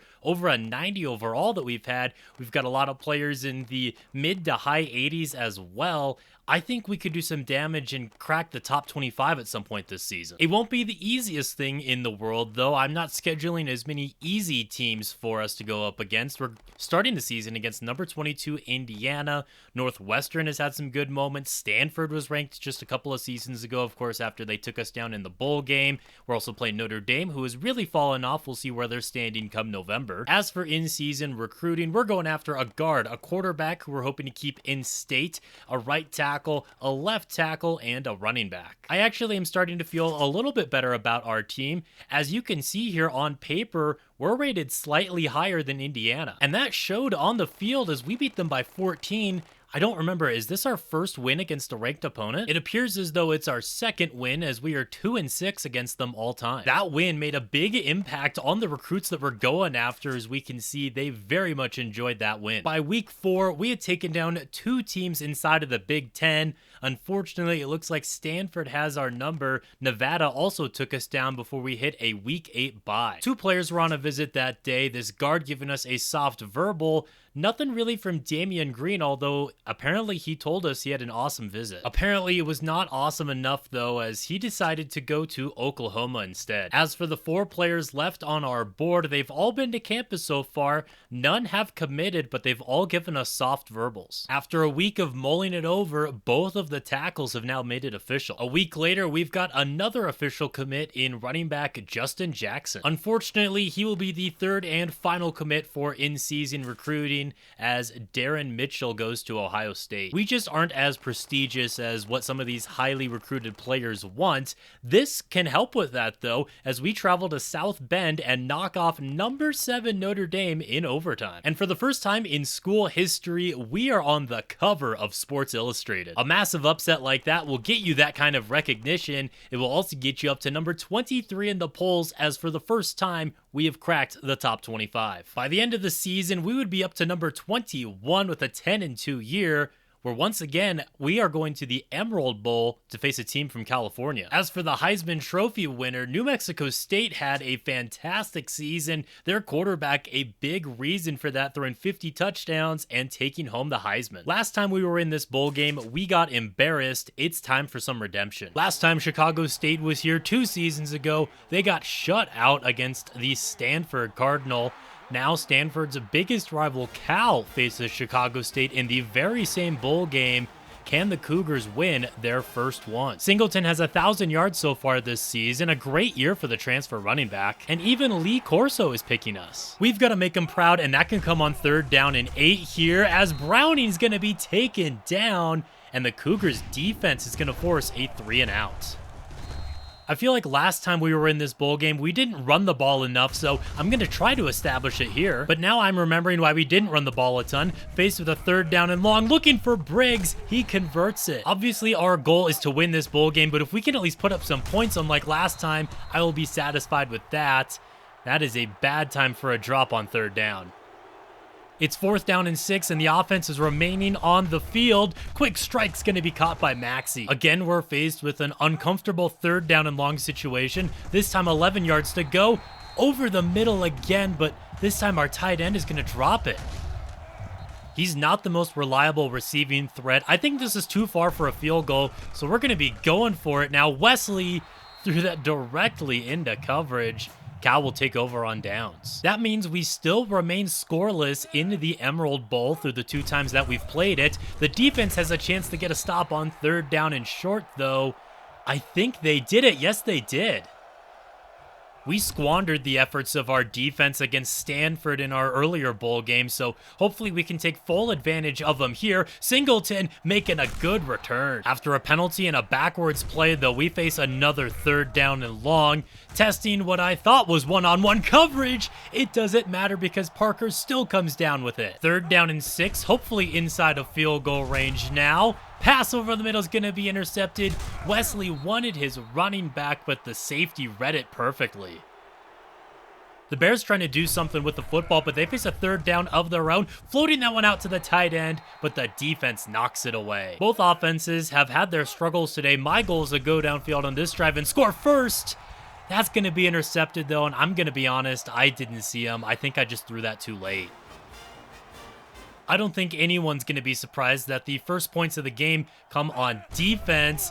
I thought Maxey was wide open downfield. Again, I'm having a tough time seeing these safeties. 3rd down and 11 now as we look to put together this 2-minute drill, looking for our running back over the middle, but I think the routes interfered with each other. And they definitely did. I think if Maxey doesn't run into Singleton here, we got a 1st down. Instead, Cal is going to get the football back, but our defense has a chance to get a stop. Off of the play fake now, Browning has a fullback wide open, but Parker is met at the line of scrimmage. That's going to give our offense just under a minute to work with to try try to score first here, trying to set up the running back screen, and these just have not worked out well for us. Under 40 seconds left to go. We only have one timeout. Brown is open over the middle, but I saw him too late. That was almost a third interception on the day for Wesley. Now looking for Newbie, but it's going to be knocked away by Davis. Neither offense has put up any points so far today, all of it coming on a pick six, and he's just chucking this deep downfield, double man coverage. But for the second time today, it's going to work out for the Cougars. Maybe that's what I need to be doing more often, just chucking it into double man coverage. Here's single man coverage, but it's overthrown. Got to remember to go back to establishing the run, so that's exactly what we're going to do. Good blocking here for Singleton, who gets taken down by his face mask. That's going to get us down to the 4-yard line now. Draw play here for Singleton, who gets into the end zone untouched, knotting the game up at 7 apiece. The Bears offense has really struggled today. They're going to try to go downfield and help recapture their lead. That's thrown in the triple man coverage. Washington, the man who comes away with it. From there, we have worked our way down to the 23-yard line where we face a 3rd down and 5. Wesley looking for Maxey, but he can't hold on to it. Almost no wind in the stadium today. Let's see if our low overall kicker can hit a 40-yard field goal. It's down the middle. That means for the first time in school history, we have a lead in a bowl game, and now we have another turnover going our way, looking for a nice return. Flag on the play. It's going to be a holding against the Bears. Of course, we declined it now. Final play of the quarter, testing the one-on-one coverage. Parker has it again. I forgot how often wide receivers can win jump balls in this game. Wesley now rolling out to his right. Shakes off a defender. I was trying to chuck that to the end zone. Maybe that's for the better, though. It had a risk of being intercepted. Let's just go back to the ground game here with Singleton. That's going to bring up a 3rd down and 6. Looking for the conversion. He threw that automatically. I don't know why he did that. That was not a read that I made, but it ends in a touchdown, so I'll take it.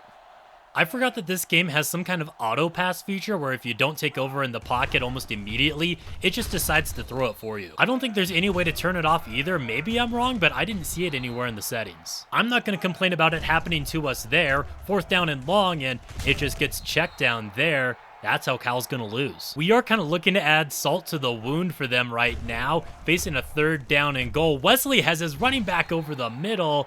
That's going to make it a 17-point game. That's how it would end, with the Chicago State Cougars winning their first bowl game 24-7, as they're going to be taking home the Emerald Bowl. Just running up the score a little bit there at the end because I want to get as high as I can in the final season polls to set up good for next season. As for the national championship, it's going to go to LSU, who dominates Michigan. Obviously, the Tigers are going to be number 1 in the final season polls, but we have jumped up all the way to number 18. Hopefully that can help set us up for future seasons and give us a little bit more prestige.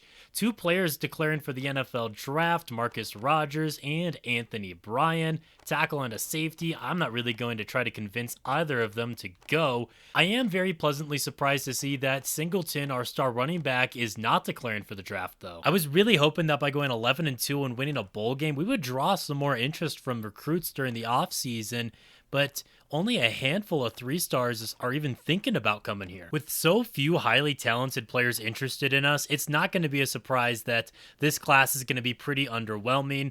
Despite that, I still went out and tried to go after players who seemed at least a little bit interested in us, but this athlete ends up going to Colorado. This tight end, even though we got his hard sell rights and just went all out, just sending the house at him, doesn't matter. He still goes to Iowa. Granted, that is a good tight end university. These 2 wide receivers went after both of them. They both go to Purdue. We lose this 3-star tackle to Texas. We lose this running back over to Michigan, but I wasn't too concerned. We were still able to get Jason Cunningham, plus a 4-star running back that we brought in during the in-season recruiting. If I remember correctly, we finished about 68th in the nation last year, so up a little bit at 63 now. Looking at training results, I don't think I've ever seen a plus 14, which gets Eric Torres all the way up to a 70 overall. So one of our backups got a lot better. Maurice Singleton up to a 98 overall as a senior. He could be a first-round pick.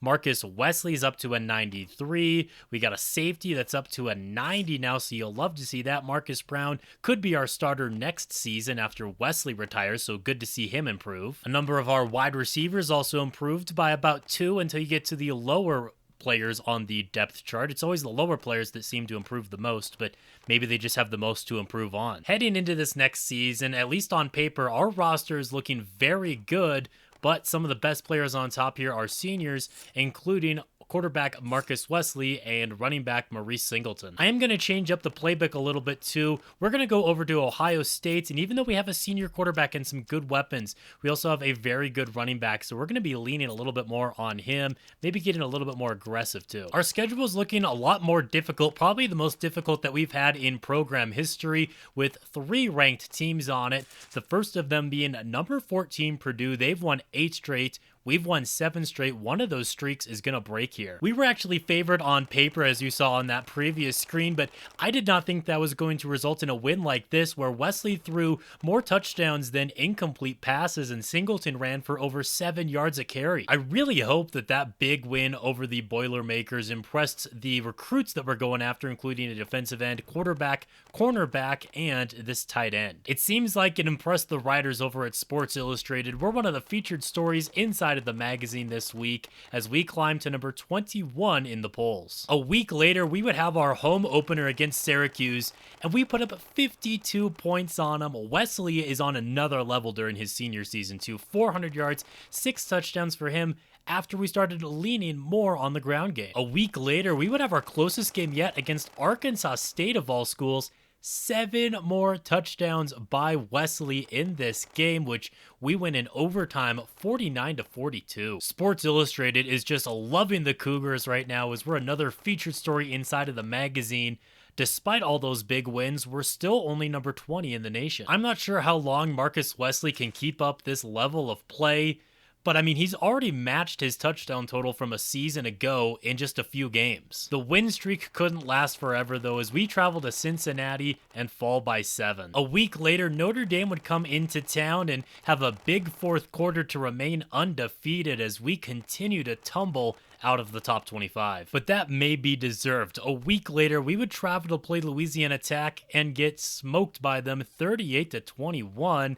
And then barely hold off Army a week after that. I am very glad we won that game though, because defensive end Jeff Turner was there, and that game got him to commit. As we continue to simulate through the season, Gerard Green has committed in week 10. We're keeping the 4-star QB in state. This season really has been a mixed bag though, falling to Northwestern in overtime as we traveled to their place before getting a nice win against Tulsa. Our next game was against the Thundering Herd. They tried to pull off a fourth quarter comeback, but we kept them at bay. Both the cornerback and the tight end that we are currently recruiting visited during that game.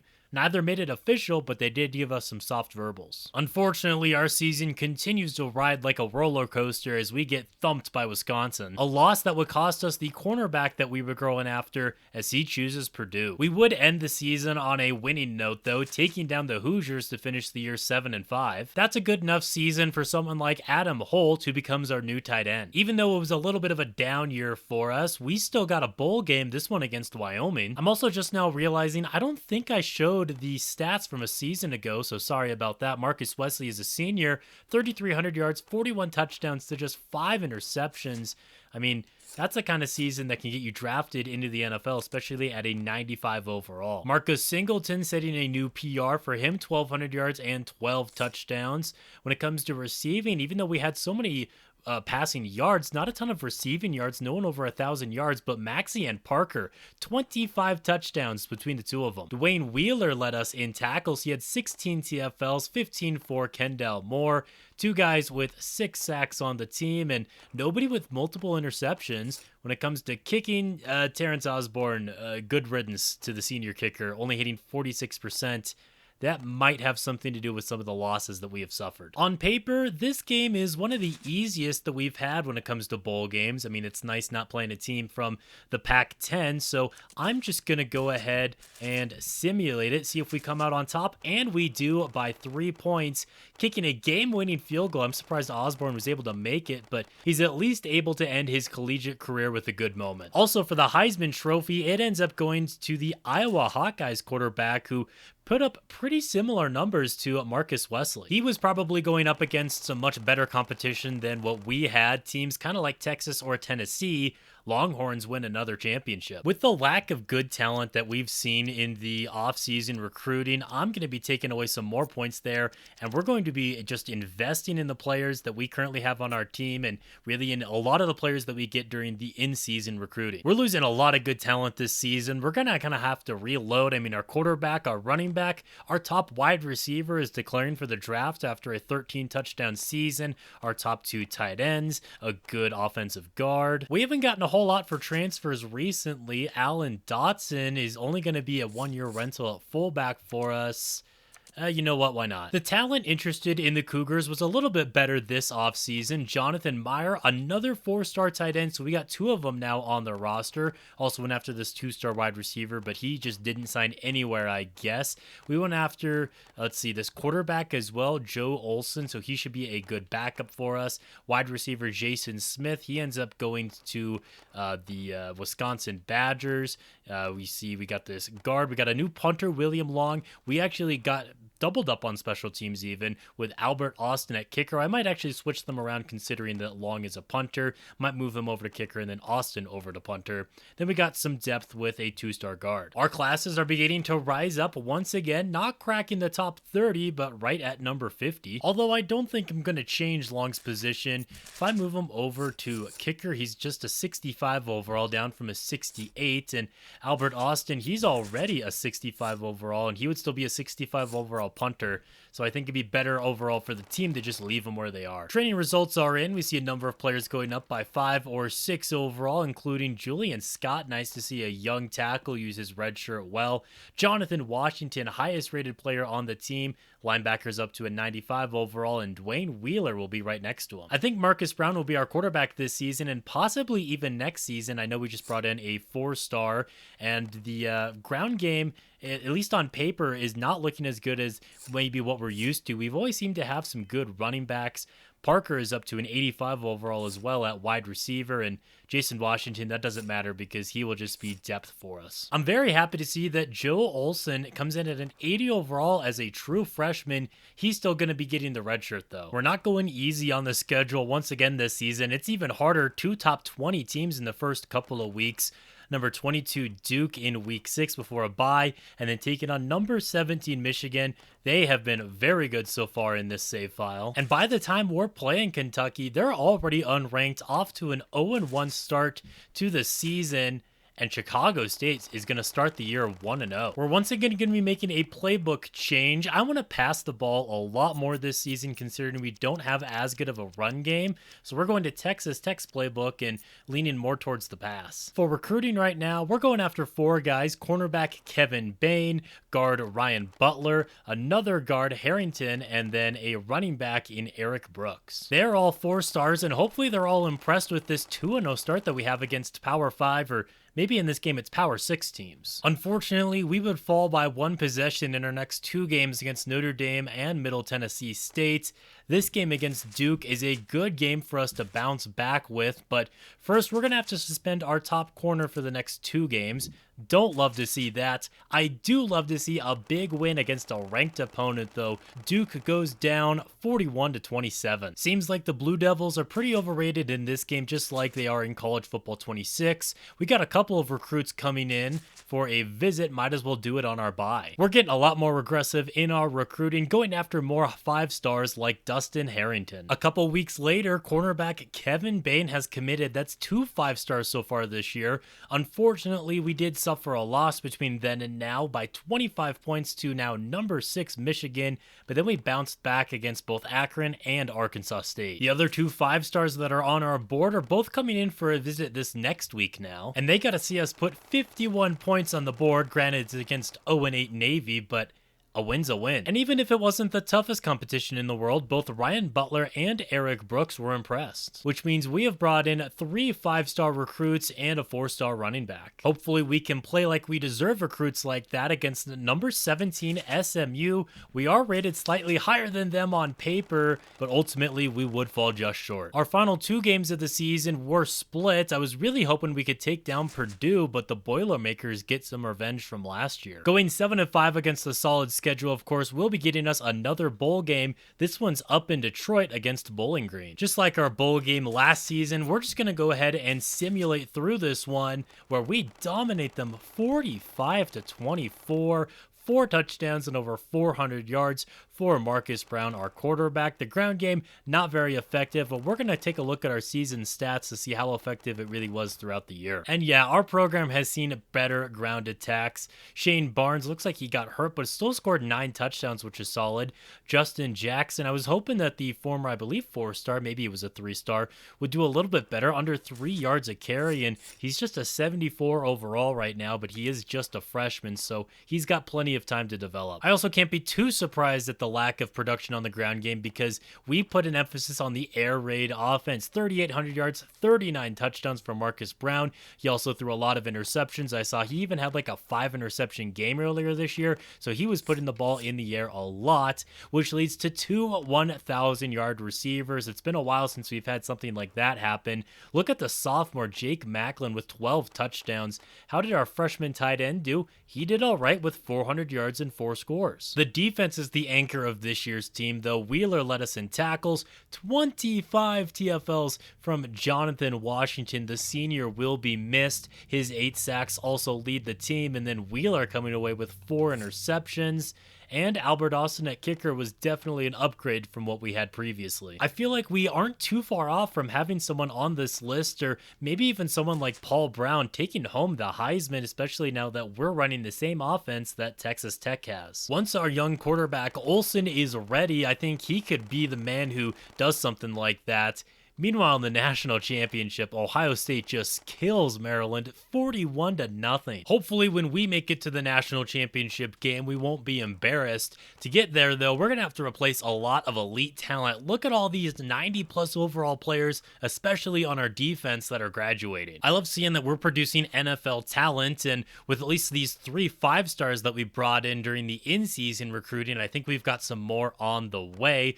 We also went after some more 3-star players here. The only one that we were able to bring in was this wide receiver, but he should fit well as we go to more of an air raid attack on offense. We also got this safety here, actually, and then a couple of 2-stars. Again, not a lot of highly rated recruits interested in us. I tried going after even another 4-star tackle here. He ends up going to LSU. He showed a little bit of interest in us, but I just have a hard time recruiting players who don't start us off in their top 5. Maybe it's a skill issue, or maybe it's an issue with this game. I'm not sure. Looks like we have our best class rank yet, coming in at number 25. I'm loving bringing in these 5-star players. We see the 2 guards that we brought in are both up to an 80 overall, and then the cornerback that we signed is already the best one on the team. I'm glad I kept a lot of points in training because it looks like it's paying off. We have a +10 on a player that actually matters, as Woodard is now going to be a starting outside linebacker for us, and probably the next one on the team that's going to be going to the NFL. We also see our safeties going up 5,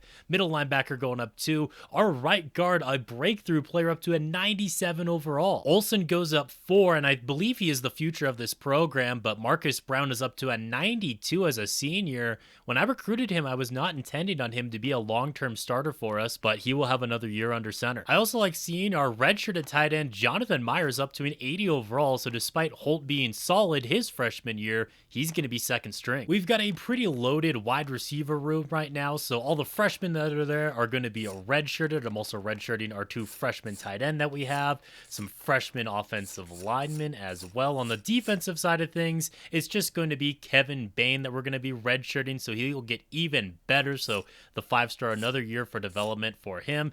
And then this backup kicker that we brought in, that way we always have a plan, because not every season is there a kicker interested in us. So hopefully after Albert Austin is gone, Tyler will have developed into something at least solid. No 5-stars on our board right now in recruiting, just 4-stars, and we're really going into the trenches. Couple of defensive tackles, an outside linebacker, a center, and a defensive end is who we're currently targeting. We're currently rated as a B+, and a lot of the best schools in the nation are rated around there. Hopefully we can play like we are on that level. Unfortunately, Jake Macklin is going to have a slow start to the season. His player discipline is an F, so I guess we can't be surprised.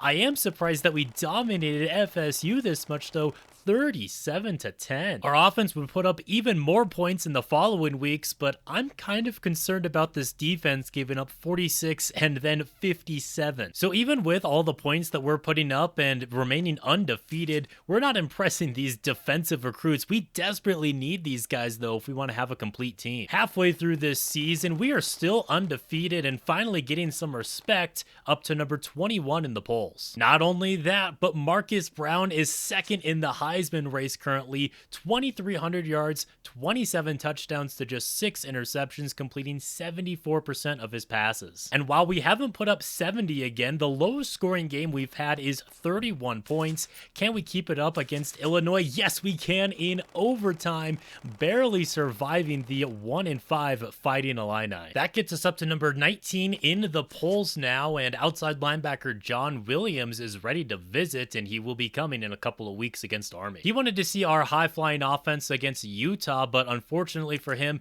that game is going to be on the road, and again, it's going to be a 3-point victory. I feel like we're not as good as our record shows. We're struggling against these mediocre teams, but we've got a couple more players on the defensive line who are ready to come for a visit against Army. Unfortunately, we're going to be without one of our best players in senior linebacker Mike Woodard, at least for the first half of play, so he's going to be suspended. Luckily, it doesn't affect the end result here as we end up putting 45 points on the Black Knights. No official commits from that game, but all three of those defenders did give us soft verbals. And the center Stephen Campbell is ready for a visit. We know that he really admires Bobby Rome II as a head coach, so the pitch of Coach Prestige should get it done. I guess not though, because he ends up going to Texas A&M a couple of weeks later. We also lost out on John Williams to South Carolina, and then this defensive tackle goes to Tennessee. We haven't landed a single recruit yet. This all comes during what's been our best season so far. We're currently ranked at 10-0, but our biggest test lies right here. Number 15 versus number 14. We're traveling to Nebraska, and we're not even going to be at full strength because Trey Sullivan is going to be caught forging his signature. He's going to be suspended for the next 2 games of the season. But it doesn't matter. We take down Nebraska. Hold on. The Cougars might be legit. Adam Hines thinks so, as he is the first player to commit to us this season. Looks like he will be the only player committing to us during the in-season recruiting. I don't understand how we had more success bringing in 5 stars a season ago than 4 stars this year, where we're currently 11-0. And I guess not a lot of people really respected Nebraska because after taking them down, it only gets us up to number 13 in the nation. Obviously, that's not going to be good enough to get us to the championship with no college football playoff here. I swear, if we lose to Washington State to end our season, okay, we do not, thankfully. We go undefeated, 12-0 so far, barring a bowl game, another 3-touchdown performance for Marcus Brown. That brings his total up to 45 so far this season, 4,600 yards. The interceptions are a little bit high, but I think that's just part of running the air raid offense when you put the ball up in the air so much. He still completed 73% of his passes, though. On the ground game, Shane Barnes wasn't bad. In fact, he scored 15 times, averaging over 4 yards a carry. Marcus Briggs is our leading receiver, though, surprising to me. Michael Parker, highest rated player there. He leads us with 14 touchdowns. Jason James and Jonathan Meyer, both a little bit of down years for them. I guess not so much for Meyer. He's actually our tight end, who went for over 600 yards and 7 scores. We had 2 players with triple-digit tackles. That's impressive to see. I think even more impressive, though, is 29 TFLs from Micah Woodard. He also had 8 sacks. What is his rating? Is he like a 99 now or something? He's a 94 overall. Got to be one of the best outside linebackers in all of college football. Eric Rogers led us in interceptions. Solid year kicking for Albert Austin. Not great, but he was 14 of 19. And wow, William Long, over 46 yards per punt. For the second time at Chicago State, Bobby Rome II is walking away with the Coach of the Year. Marcus Briggs won Returner of the Year. Love to see that. And our bowl game is going to be against Wake Forest. It looks like Marcus is going to be a Heisman finalist. Will he win the award? I'm Brad Nessler, and I want to thank all of you for joining us tonight in New York City for the presentation of the Heisman Trophy. It's an honor to present this award, which goes to the best college football player in the country. This young man will become a part of NCAA football history. Ladies and gentlemen, your winner of this year's Heisman Trophy. Congratulations. And it will not. It's going to go to the Texas Tech quarterback as they have yet another Heisman winner in their school's history. It checks out. I think Finch had a couple more touchdowns than Brown. I'm not sure how many interceptions he had. Brown comes in second, though, just missing out. For going undefeated and beating some quality opponents, I'm surprised we didn't get a more prestigious bowl. Just like our previous two, I am going to be simulating this one, and the undefeated season is going to remain, taking down a mediocre Wake Forest team by 7. I do love to see Coach Rome on the cover of Sports Illustrated.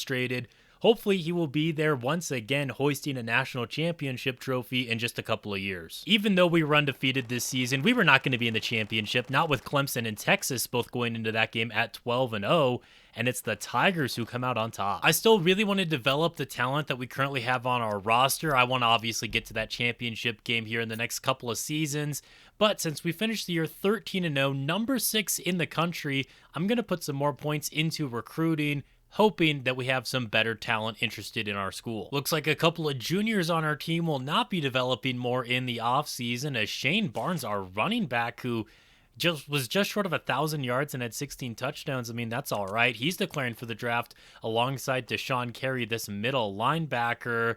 He's not the only linebacker going on, as Micah Woodard is going to the NFL. Marcus Brown graduating, also in all likelihood going over to the NFL, along with a lot of these players who are rated 90 or higher. And it's not a ton, but it does look like we have some better players interested in us, including 3 4-stars and a lot more 3-stars. I'm really glad that I put more points into recruiting. We even brought in a 5-star who wasn't originally interested in us. We kept Tom Mullins, a local, and now the best wide receiver in the country, at least in this year's recruiting class, is in Chicago State. We also got this other wide receiver to sign on. It was just a bunch of 3-stars after that. We went after some more 4-stars. Actually, yes, we did get this 4-star tackle. I guess they're just not all listed in order here in terms of rank, but we did get a bunch more 3-stars and a 2-star outside linebacker. That's got to be the best class that we've ever brought in terms of ranking, not cracking the top 10 nor the top 20, officially at number 27. It's getting even better in training results. I mean, our free safety is up to a 99 overall now. Our left tackle went up 8 overall points. Again, we're looking like a very solid team on paper, even if we don't have quite as many 90+ overalls. This whole time, I've been saying that Olsen is the future, and it really does look like he is. But he was just a 3-star. I was getting him confused with Jared Green, who's just an 84 overall as a redshirt sophomore as well. He was a 4-star, Olsen a 3-star, but it's looking like he's going to be our quarterback going forward. We are now headed into season 15, and while Olsen is not currently on the Heisman watch list in the preseason, our wide receiver Marcus Briggs is at number 3. Before our first game, we're ranked at number 16 in the nation, and this is by far our most difficult schedule. If we're able to win 10, 11, somehow even 12 games, I think we should be in the national championship, but you see the number of ranked opponents that we're going to have to play. For in-season recruiting, we're going hard after highly rated defenders, a couple of outside linebackers, a cornerback, and a defensive end. I don't want us to spread ourselves too thin like we did last season, then end up only getting one guy.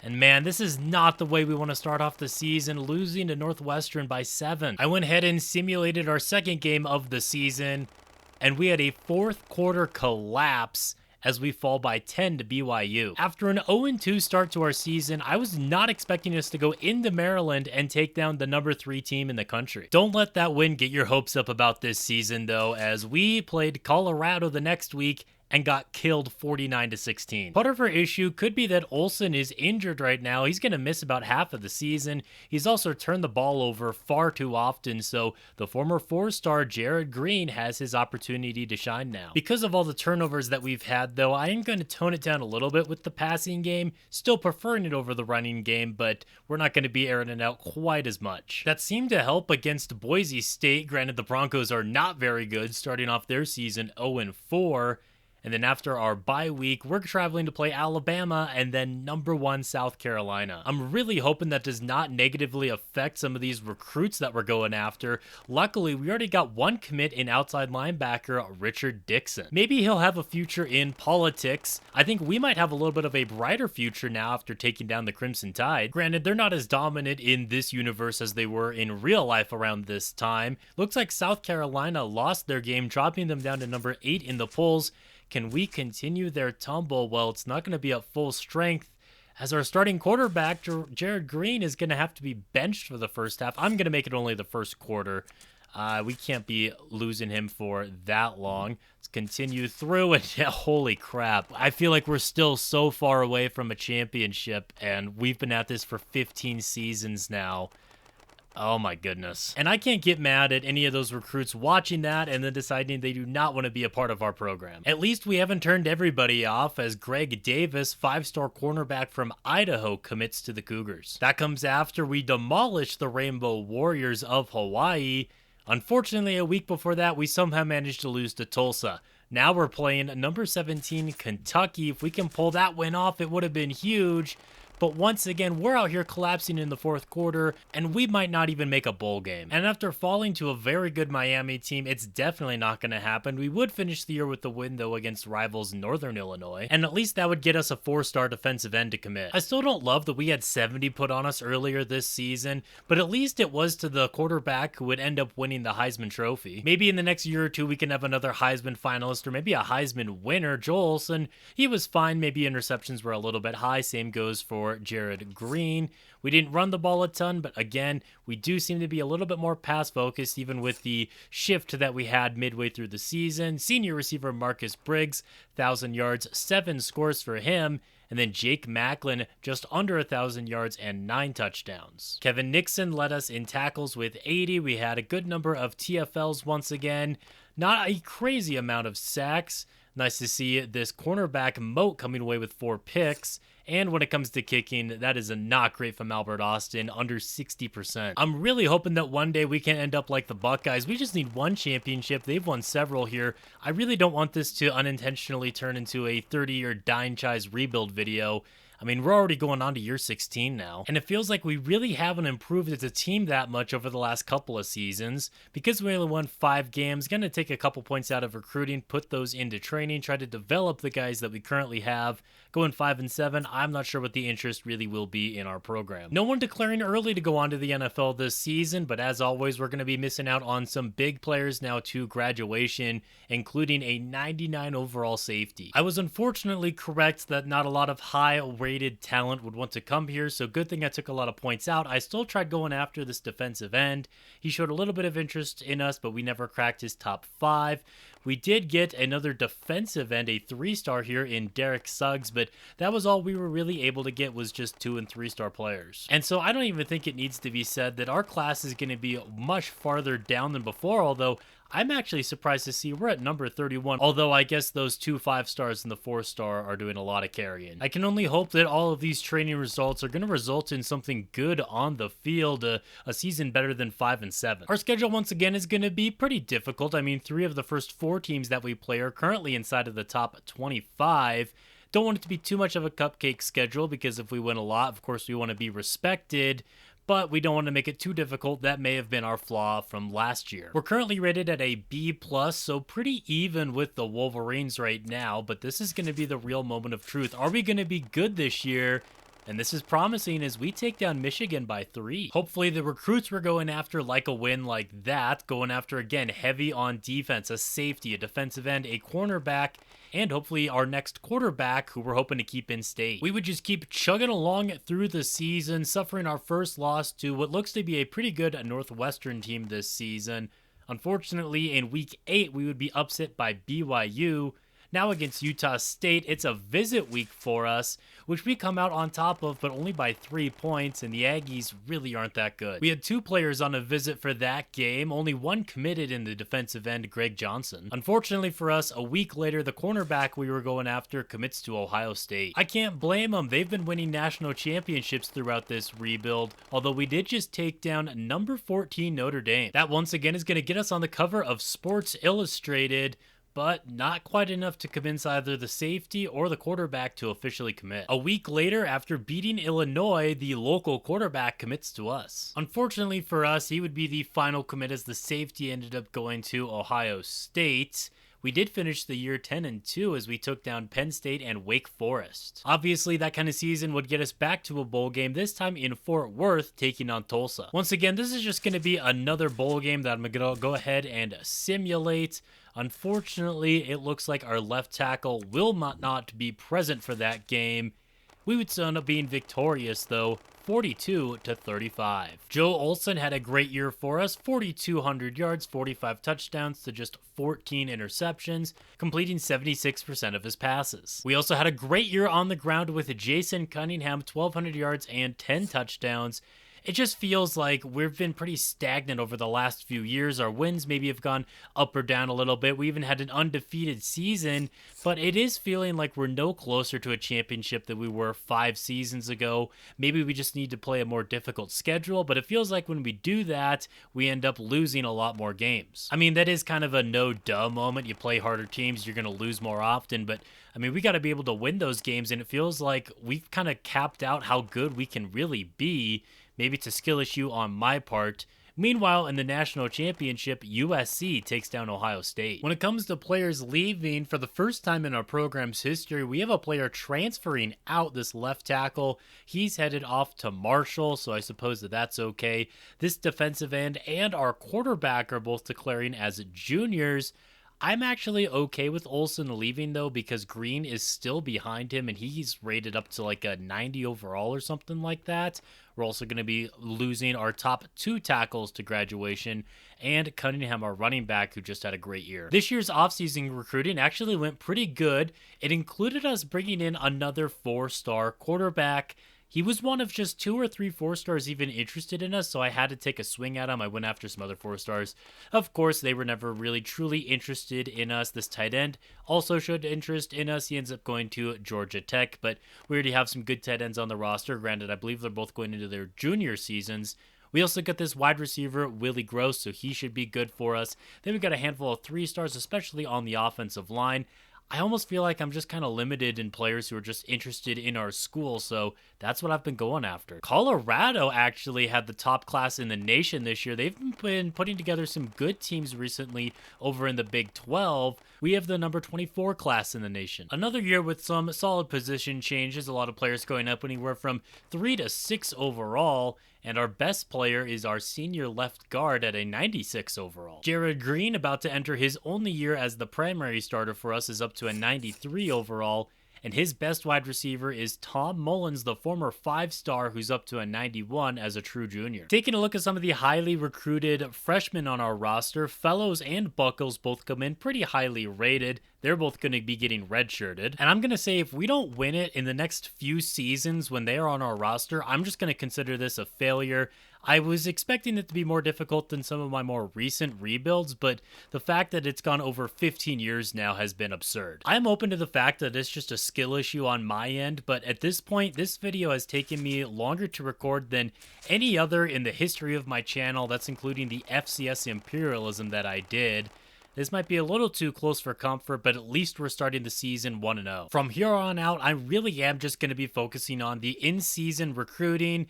I'm not going to be paying as much attention to off-season recruiting. I think I'm going to move a lot, if not most of our budget, over to training and just trying to win a championship with the guys that we have on this roster. The most impactful players then on this team coming up will be 4 and 5 stars. We made a pretty big impact in the 4th quarter of this game as we destroyed Purdue. After that game, we would shut out Ohio. I don't know when the last time was that we forced a goose egg. Now we've got a big game against Northwestern. It's a number 12 versus a number 11. Dude, I swear this happens half the time. We have a suspension here. Looks like it's going to be for a couple of games. And we didn't show up in this big game against the Wildcats, 52-35. Over the next 5 games, we would go 4-1. That one loss being to now number 6 Florida at the Swamp, so nothing to be too terribly ashamed of. We've got a big game now against number 16 Iowa, because that's when 2 of our 4 players that we're recruiting are coming in, this cornerback and this defensive tackle. It does help that Jared Green is playing at a Heisman type level with 31 touchdowns already at this point this season. but it's Derek Franklin on Northwestern of all teams who is the current favorite. I guess that explains why they put up over 50 points on us. The Hawkeyes are expected to win this one. They are coming off of a loss though, and it's another suspension that we have to do. Jonathan Meyer, 2 games. We're almost out of discipline points. It's absurd. Despite that, though, we're still able to come out on top of this ranked matchup. I knew that week was going to be a little risky for visitors, but if we won, it would have a good impact. Hopefully, it also had a good impact on the 5-star corner who gives us a soft verbal. Now in our week 11 bye, we have the other 2 players coming on a visit. Well, at week 11, they had all given us soft verbals. I went forward to our week 12 bye, and I guess they didn't really mean all of that. It looks like they ended up all going to other places. That is a real bummer. Maybe I just need to go after only 3 players during the in-season recruiting. I think that might be a better use of our points here. Unfortunately, we would fall to Colorado now, 48-34. We would wrap up our season with a nice win against Maryland, who was ranked number 1 going into the year, and then finished at 4-7. This year, our bowl game is in Orlando, Florida, as we're going to be taking on Wake Forest. And surprise, surprise, what do you know? A Texas Tech quarterback is walking away with the Heisman. One of the things that modern football games get criticized for, and I think rightly so, is the way that playbooks affect sim stats. But from what I'm seeing here, that's not a new issue. Oh my gosh, we have someone else who needs to be suspended, but we're all out of suspension points, so we can't even do it for our bowl game, where we do take down Wake Forest with a big 4th quarter. But yeah, it seems like playbooks impacting sim heavily has gone back 20 years. I mean, I think they do need to play somewhat of a role. I mean, that's going to determine if your quarterback throws the ball a lot, like we have been doing, just like Texas Tech in the air raid offense, or if you're going to be running the ball a lot. There's definitely a balance needed there between player ratings as well as playbooks and just other things as well. It's a lot to balance out in sim. Holy cow, this might be the best receiving season we've had all video long. 1,600 yards and 15 touchdowns. Richard Dixon led us in tackles with 92. He also had 18 TFLs, second on the team in that stat. Ryan Duncan had 8 sacks though, so good to see the defensive tackle stepping up. Couple of players with 2 interceptions each, including our wide receiver, Charles Joseph. He was doing it all for us this season. In the national championship, Texas A&M takes down Florida, so at least we kept it close with the runners-up. This is either going to be a genius move or a really bad one. I'm taking a lot of points out of recruiting. Got to leave a few in there in case there's somebody that we want to go after. But I'm putting the rest of this all into training here. And we're banking on our current guys to win it all for us, or it's going to be a failed rebuild. Understandably, after going for 1,600 yards and 15 touchdowns, Bo thinks he's ready for the NFL. And you know what? He probably is. Eric Brooks and Kevin Bain are both going on. And I don't really know if it's worth trying to talk them into staying, especially because we don't have a lot of recruiting points. I think we're just going to try to replace them throughout the offseason here. We are going to be losing Green. He's a 97 overall quarterback, so that's unfortunate to see. We may have to develop somebody in the next few years before we really have a legit shot at winning it all. I don't know. We'll see. We did actually have a 4-star interested in us during the offseason recruiting. Unfortunately, Tyler Edwards ended up going to Northwestern, so then we just ended up picking up a handful of 3-star commits. That would top off what has been our worst class in a while, not even bringing in a single 5-star, just 8 total players. It looks like we're seeing the impact of putting a lot of our budget into training 2 +8s. Granted, one of them is on a fullback. We got a handful of players at +6, +5, +4. You'll love to see it. Even though either Buckles or Fellows will be the quarterback that hopefully leads us to a championship, neither of them will be starting this year, as Bednarik is our highest rated quarterback. I hope he's ready to lead this team against this schedule. Starts off a little bit softer against Indiana, still a Big Ten opponent, before taking on Ohio State. A couple weeks later, we got Oklahoma. Kentucky is ranked number 22 right now. Ole Miss at number 19, and then Texas A&M in our penultimate game. They are currently ranked number 1. I'm also going after only 3 players for in-season recruiting: a running back, a safety, and then an outside linebacker. Hopefully at least 2 of those players can make an immediate impact. I'm really hoping we are able to get all 3 of them, since that's the only 3 we're going after. We're probably pretty even with Indiana. I mean, we're a B+, they're a B-, so in theory we should win this game. We're favorites on paper, but of course when we are, that's when we're going to fall by multiple possessions. Now that we've lost that game, if we want to make any sort of real noise this year, we have to take down Ohio State, number 3 in the nation. We are both rated at a B+, but their defense is better than ours, and so is their offense. So I think they should be rated a little bit higher than us there. Of course, we got to suspend someone for this game. It looks like our right guard is going to be not playing. But hold on, we just took down Ohio State 28-21. Despite that, though, we are still at the bottom of this safeties board. I'm going to pull out while I still can, because I don't think we're going to last very long there, and put it into this middle linebacker. As you'll see in a second here, despite falling, it was only down to number 3. I think we still have a solid chance to get him. Coming off a beatdown against Toledo, we've got another challenge now. It's number 20 Oklahoma. They are coming off of a loss. Of course, we're going to have to suspend yet another player, 2 games for one of our wide receivers.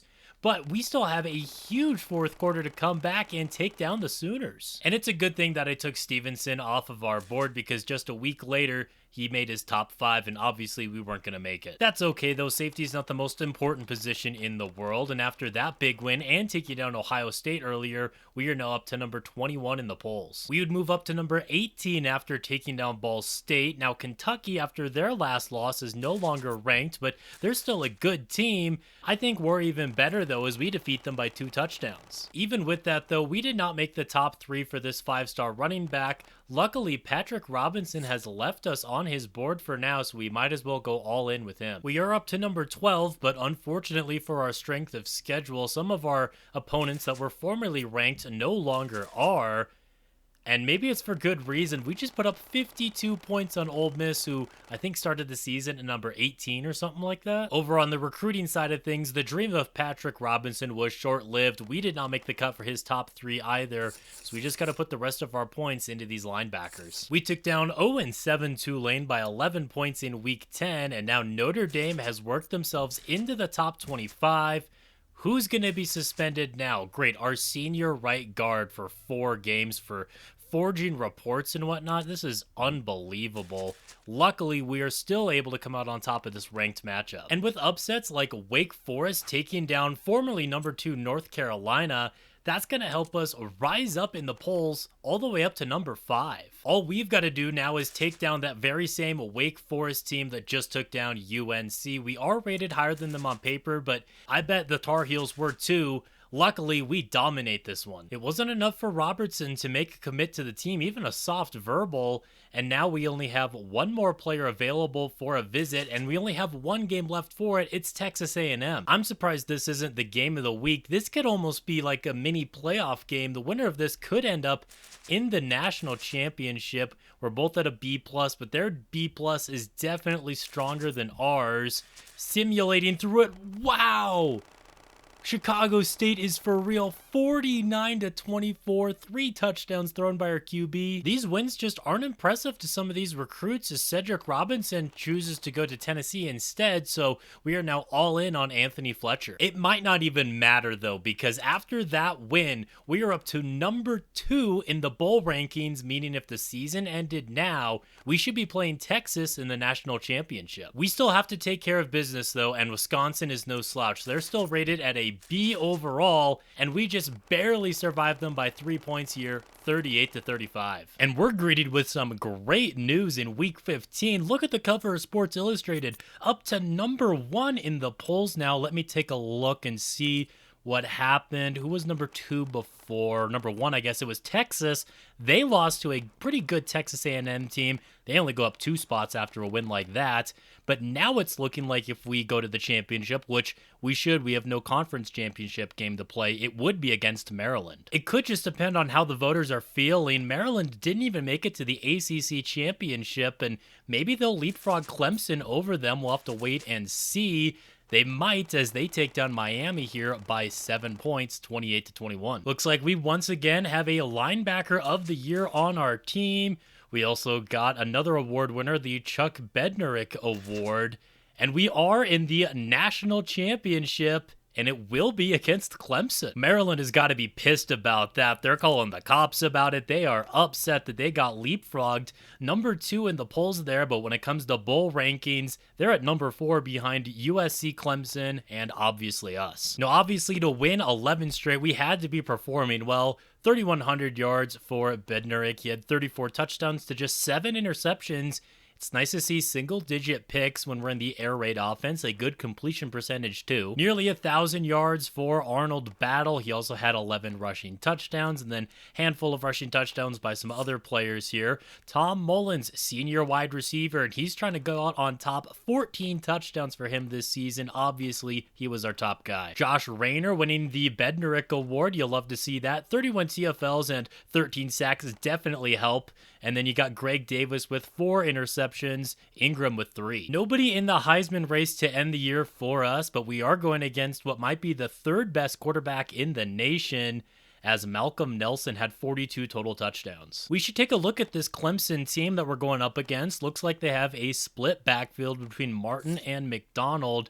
Chris Hamilton had almost 1,300 yards. They have 2 receivers with 12 or more touchdowns. That's kind of scary to see. They too have a good number of TFLs, maybe not as many sacks as we do. Good amount of interceptions as well, and their kicking is subpar. On paper, we're looking pretty even, both at a B+ overall. Our defense slightly better, their offense slightly better.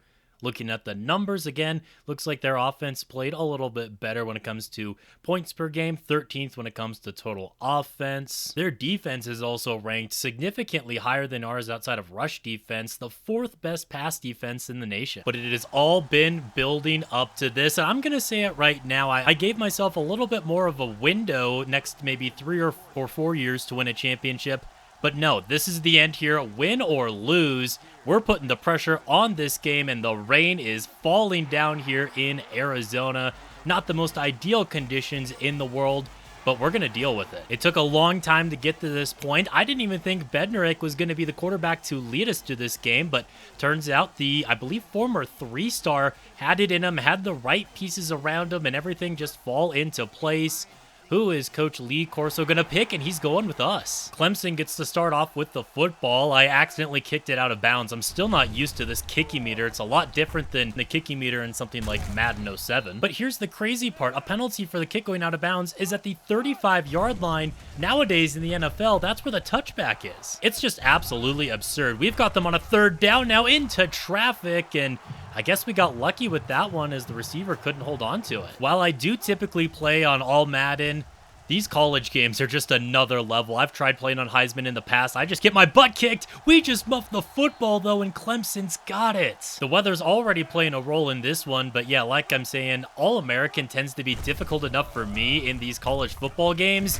I don't need even a bigger challenge, as we are already now going to be down by 7. But yeah, like I said, I'm not trying to just make this easy. I want a realistic challenge, but I want a challenge where I can actually eventually win, especially if we put together a solid team. And I just noticed our right tackle is wearing number 1. I mean, maybe he's one of the better players on the team this season. Here's an option for the quarterback who picks up a 1st down. I don't know when the last time was I saw an offensive lineman wearing a single-digit number. Battle now taking this one to the outside. And while we're on the topic of offensive linemen, I've seen some really strange ones in this game. Back in my Montana State dynasty, I had an offensive guard who was like 5'8" or something like that. He was real tiny. Anyway, we're just driving down the field right now. Here's a direct snap to our running back battle. If you haven't noticed yet, with the rain pouring down, we are going a little bit more to the pass game. The backup Jones is in, and he spins his way for a 1st down. I can just tell by using this team that we are definitely a whole lot better than when we had those bowl games against those Pac-10 opponents. That pass falls incomplete, which means it's time to go back to the ground game here with Battle, trying to follow his blockers, but he lost the football. Thank goodness the quarterback jumps on top of it. The last thing we need to do right now is be putting the ball on the ground. Now, looking for our impact wide receiver, Mullins, the former 5-star, works his way down to about the 6. He's just been an absolute dog for us. You know he wants to bring home a national championship. He grew up in the state of Illinois, and this is the final game of his career. Clemson getting the football back with about a minute left to go in the 1st quarter of play. McDonald was my man. He gets open and picks up 8.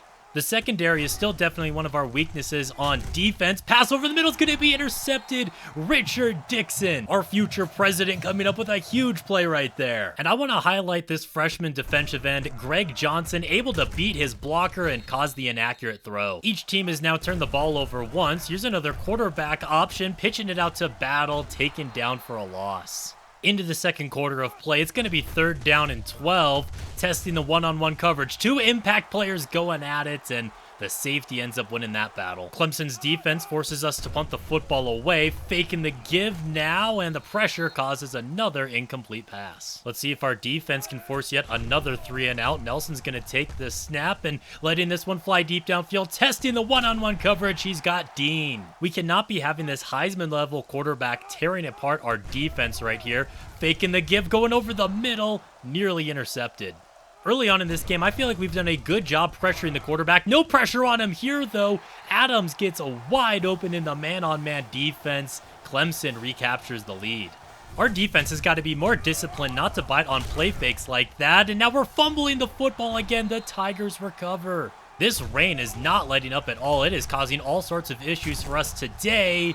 Defense gets a sack. Ideally, we at least hold them to 3 points right here, and we know their kicker's not great, so maybe we can even hold them to less. We've got to get a stop on 3rd down and 10 first, though. Looking to take a shot to the end zone, nearly picked. Clemson now attempting a 37-yard field goal in this rain, which is pouring down. It's up and good, though. Still about 2.5 minutes left to go in this first half of play, and now we're testing the one-on-one coverage deep. Walden burns him. Despite the elements, this game might be more of an air raid offensive type shootout than many thought it was going to be. Going to the end zone here, and it's broken up.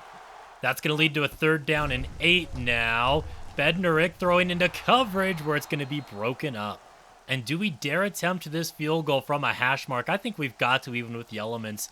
Austin did not have a very good season. Can I lock in with the kicking meter? No, it's wide right. Like I've said before, I'm not entirely used to this kicking meter in this game. That pass is going to be broken up. Minute 30 left on the clock now. 2nd down over the middle. Adams picks up a few. That's going to lead to a 3rd down and short. Now they're going to go with a fullback dive, and Foster is gashing us. I guess we just weren't prepared for that. Under a minute left to go in the first half of play, and I couldn't get there fast enough, but it's going to be ruled a fumble that the Tigers jump on top of. We've got to get another turnover going our way here. Pass is not going to get out. It's a sack. 3rd down and 9 now. Clemson, we send some heat, and it's going to lead to an incomplete pass. So luckily, they were not able to do anything with it, but they're going to be running a fake. Ain't no way that's going to end up working out for them. I don't know what the plan was there, but I will gladly accept their gift of good field positioning. I want our impact receiver here, but we're hit as we let it go. It leads to another turnover. I guess this game is turning out to be pretty sloppy, actually. We almost got another interception. I'm telling you, it's this rain. It's making the ball slip out of the quarterback's hands. Picked off. Madison looking for the pick 6. Oh my gosh, he is just so slow. Pulls out the spin move down inside of the red zone. Apparently, these are the 2 best teams in the nation now. Taking a shot to the end zone. Bro, this is just laughable at this point. I promise you, I am not trying to throw away this championship. It's just been that kind of day, I guess. Into the second half of play. Now it's going to be a high snap here for Bednarik, who can't get the pass out in time as they send a blitz. In danger of going 3 and out to open up the second half of play. We're going to be floating this one. I wanted to throw that a little bit tighter, but it's going to be okay for us because Walden takes it in a crowd, breaks away from the rest of the defense, and makes it a 1-possession ball game. This was supposed to be thrown a little bit more on a rope. I mean, obviously, I wanted to put a little bit of touch on it to get it over the linebacker. A little bit too much touch, but it worked out for us. The Tigers looking to extend their lead on this drive, but we just got a big TFL. We're used to getting those. It's now going to be 3rd down and 8. Pass in the flat's going to be caught. McDonald tackled shy of the sticks. I guess we've definitely got to watch the fake, though. This is a lot more manageable for them here. 4th down and 1. Anderson is going to boot this one away into the back of the end zone more than likely. Faced with a 3rd down and 12, again in danger of going 3 and out, firing a strike over the middle to Mullins, and he gets the big-time conversion. They say when in doubt, go to your stars, and that's exactly what we're doing. One-on-one coverage with our impact wide receiver again. That's going to be ruled a fumble. Get up! Get up! What are you doing? Surely you're aware that you just fumbled the football. You're just laying there, letting the, second closest defensive player run up and pick it up. That is unbelievable. And as we take a look at this replay here, yep, that's definitely a clean fumble. That is just unbelievable. All we can hope for right now is to try to get a safety. They're going to run this one away from the blitz here, pulls out a spin move, and this is a huge run. Well, that's definitely going to get them some breathing room now. Faking the give. They're going to throw this one into some coverage. Nice play there by Dixon. Looking to go back to the ground now. McLeod takes this one to the right side. That's a good run of 10. They've been a lot more efficient on the ground today than we have been. Pass is going to be caught by Hamilton. Cuts it upfield for another first down. It feels like Nelson's really starting to figure out our defense, and now that's going to be a good pass to Cox. No matter what we've been running, they just seem to have an answer for it. Faking the give now again. Going to the end zone. User interception. Let's go, Heron. Still up on his feet. Both defenses are causing all sorts of turnovers today, and it's resulting in some sloppy but still entertaining football. Pass thrown on a rope right here. It's going to be tipped up into the air and hit the turf. 3rd down and 10 now. Bednarik looking for the conversion, rolling out to his right. Throws that one on the move. Unbelievable. I know it's raining, but you have to catch that. This is the national championship, man. This is not Northwestern.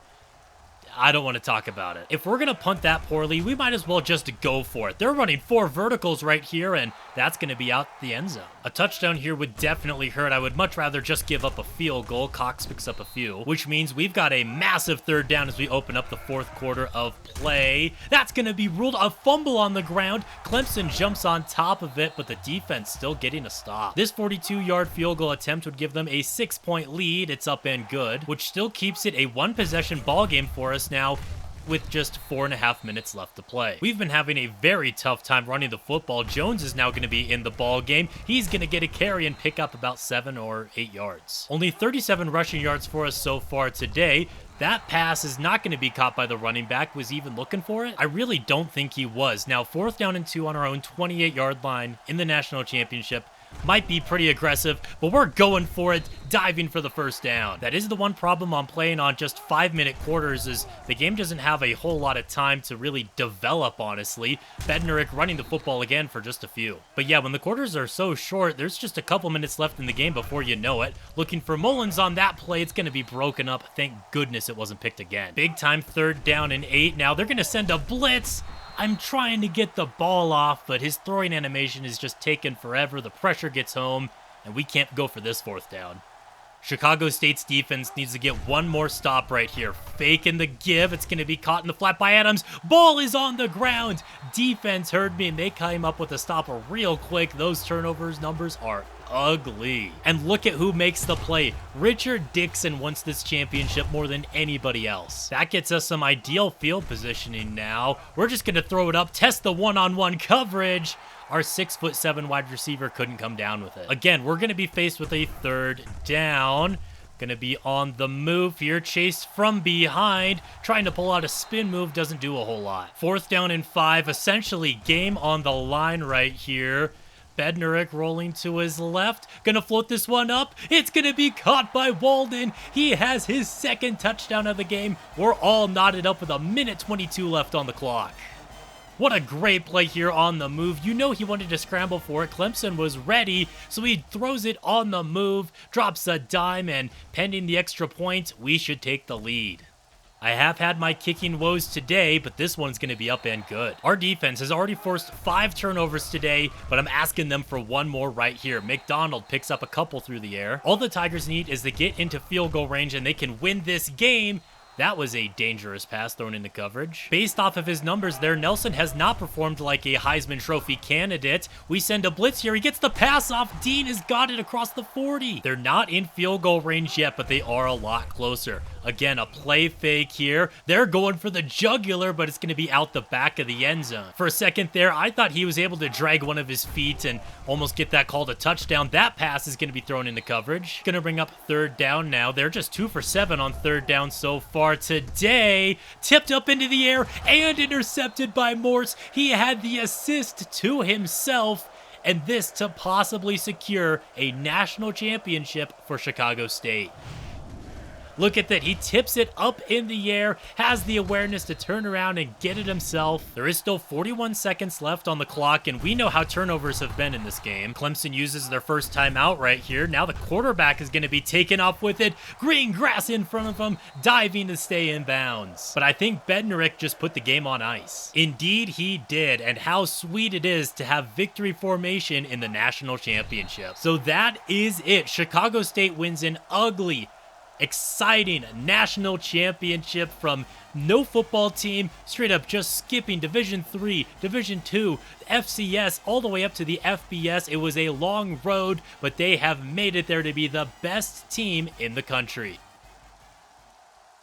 It took 18 years for Coach Bobby Rome, but eventually he has led Chicago State to glory with a record of 128-95 in those 18 years. Looking at some of the numbers throughout this video, we had a 14-game winning streak at our peak. 14 winning seasons after some really bad years towards the beginning of the video. Record versus top 25 in 19 and 17. Records versus our rivals, which was just Northern Illinois, 3-4, but we didn't play them every season, obviously. Bowl record was 7-1, obviously that one blemish coming against Stanford. And of course, that one beautiful national championship. Thank you guys so much for watching this video. I'm glad you stuck along through the whole thing. Not sure if I'm going to do another rebuild on this game because this was just insanely long. I probably could have recorded 2 or 3 normal rebuilds in the time it took me to do this one, but I hope you really did enjoy it. And until next time, this has been Jeffrey.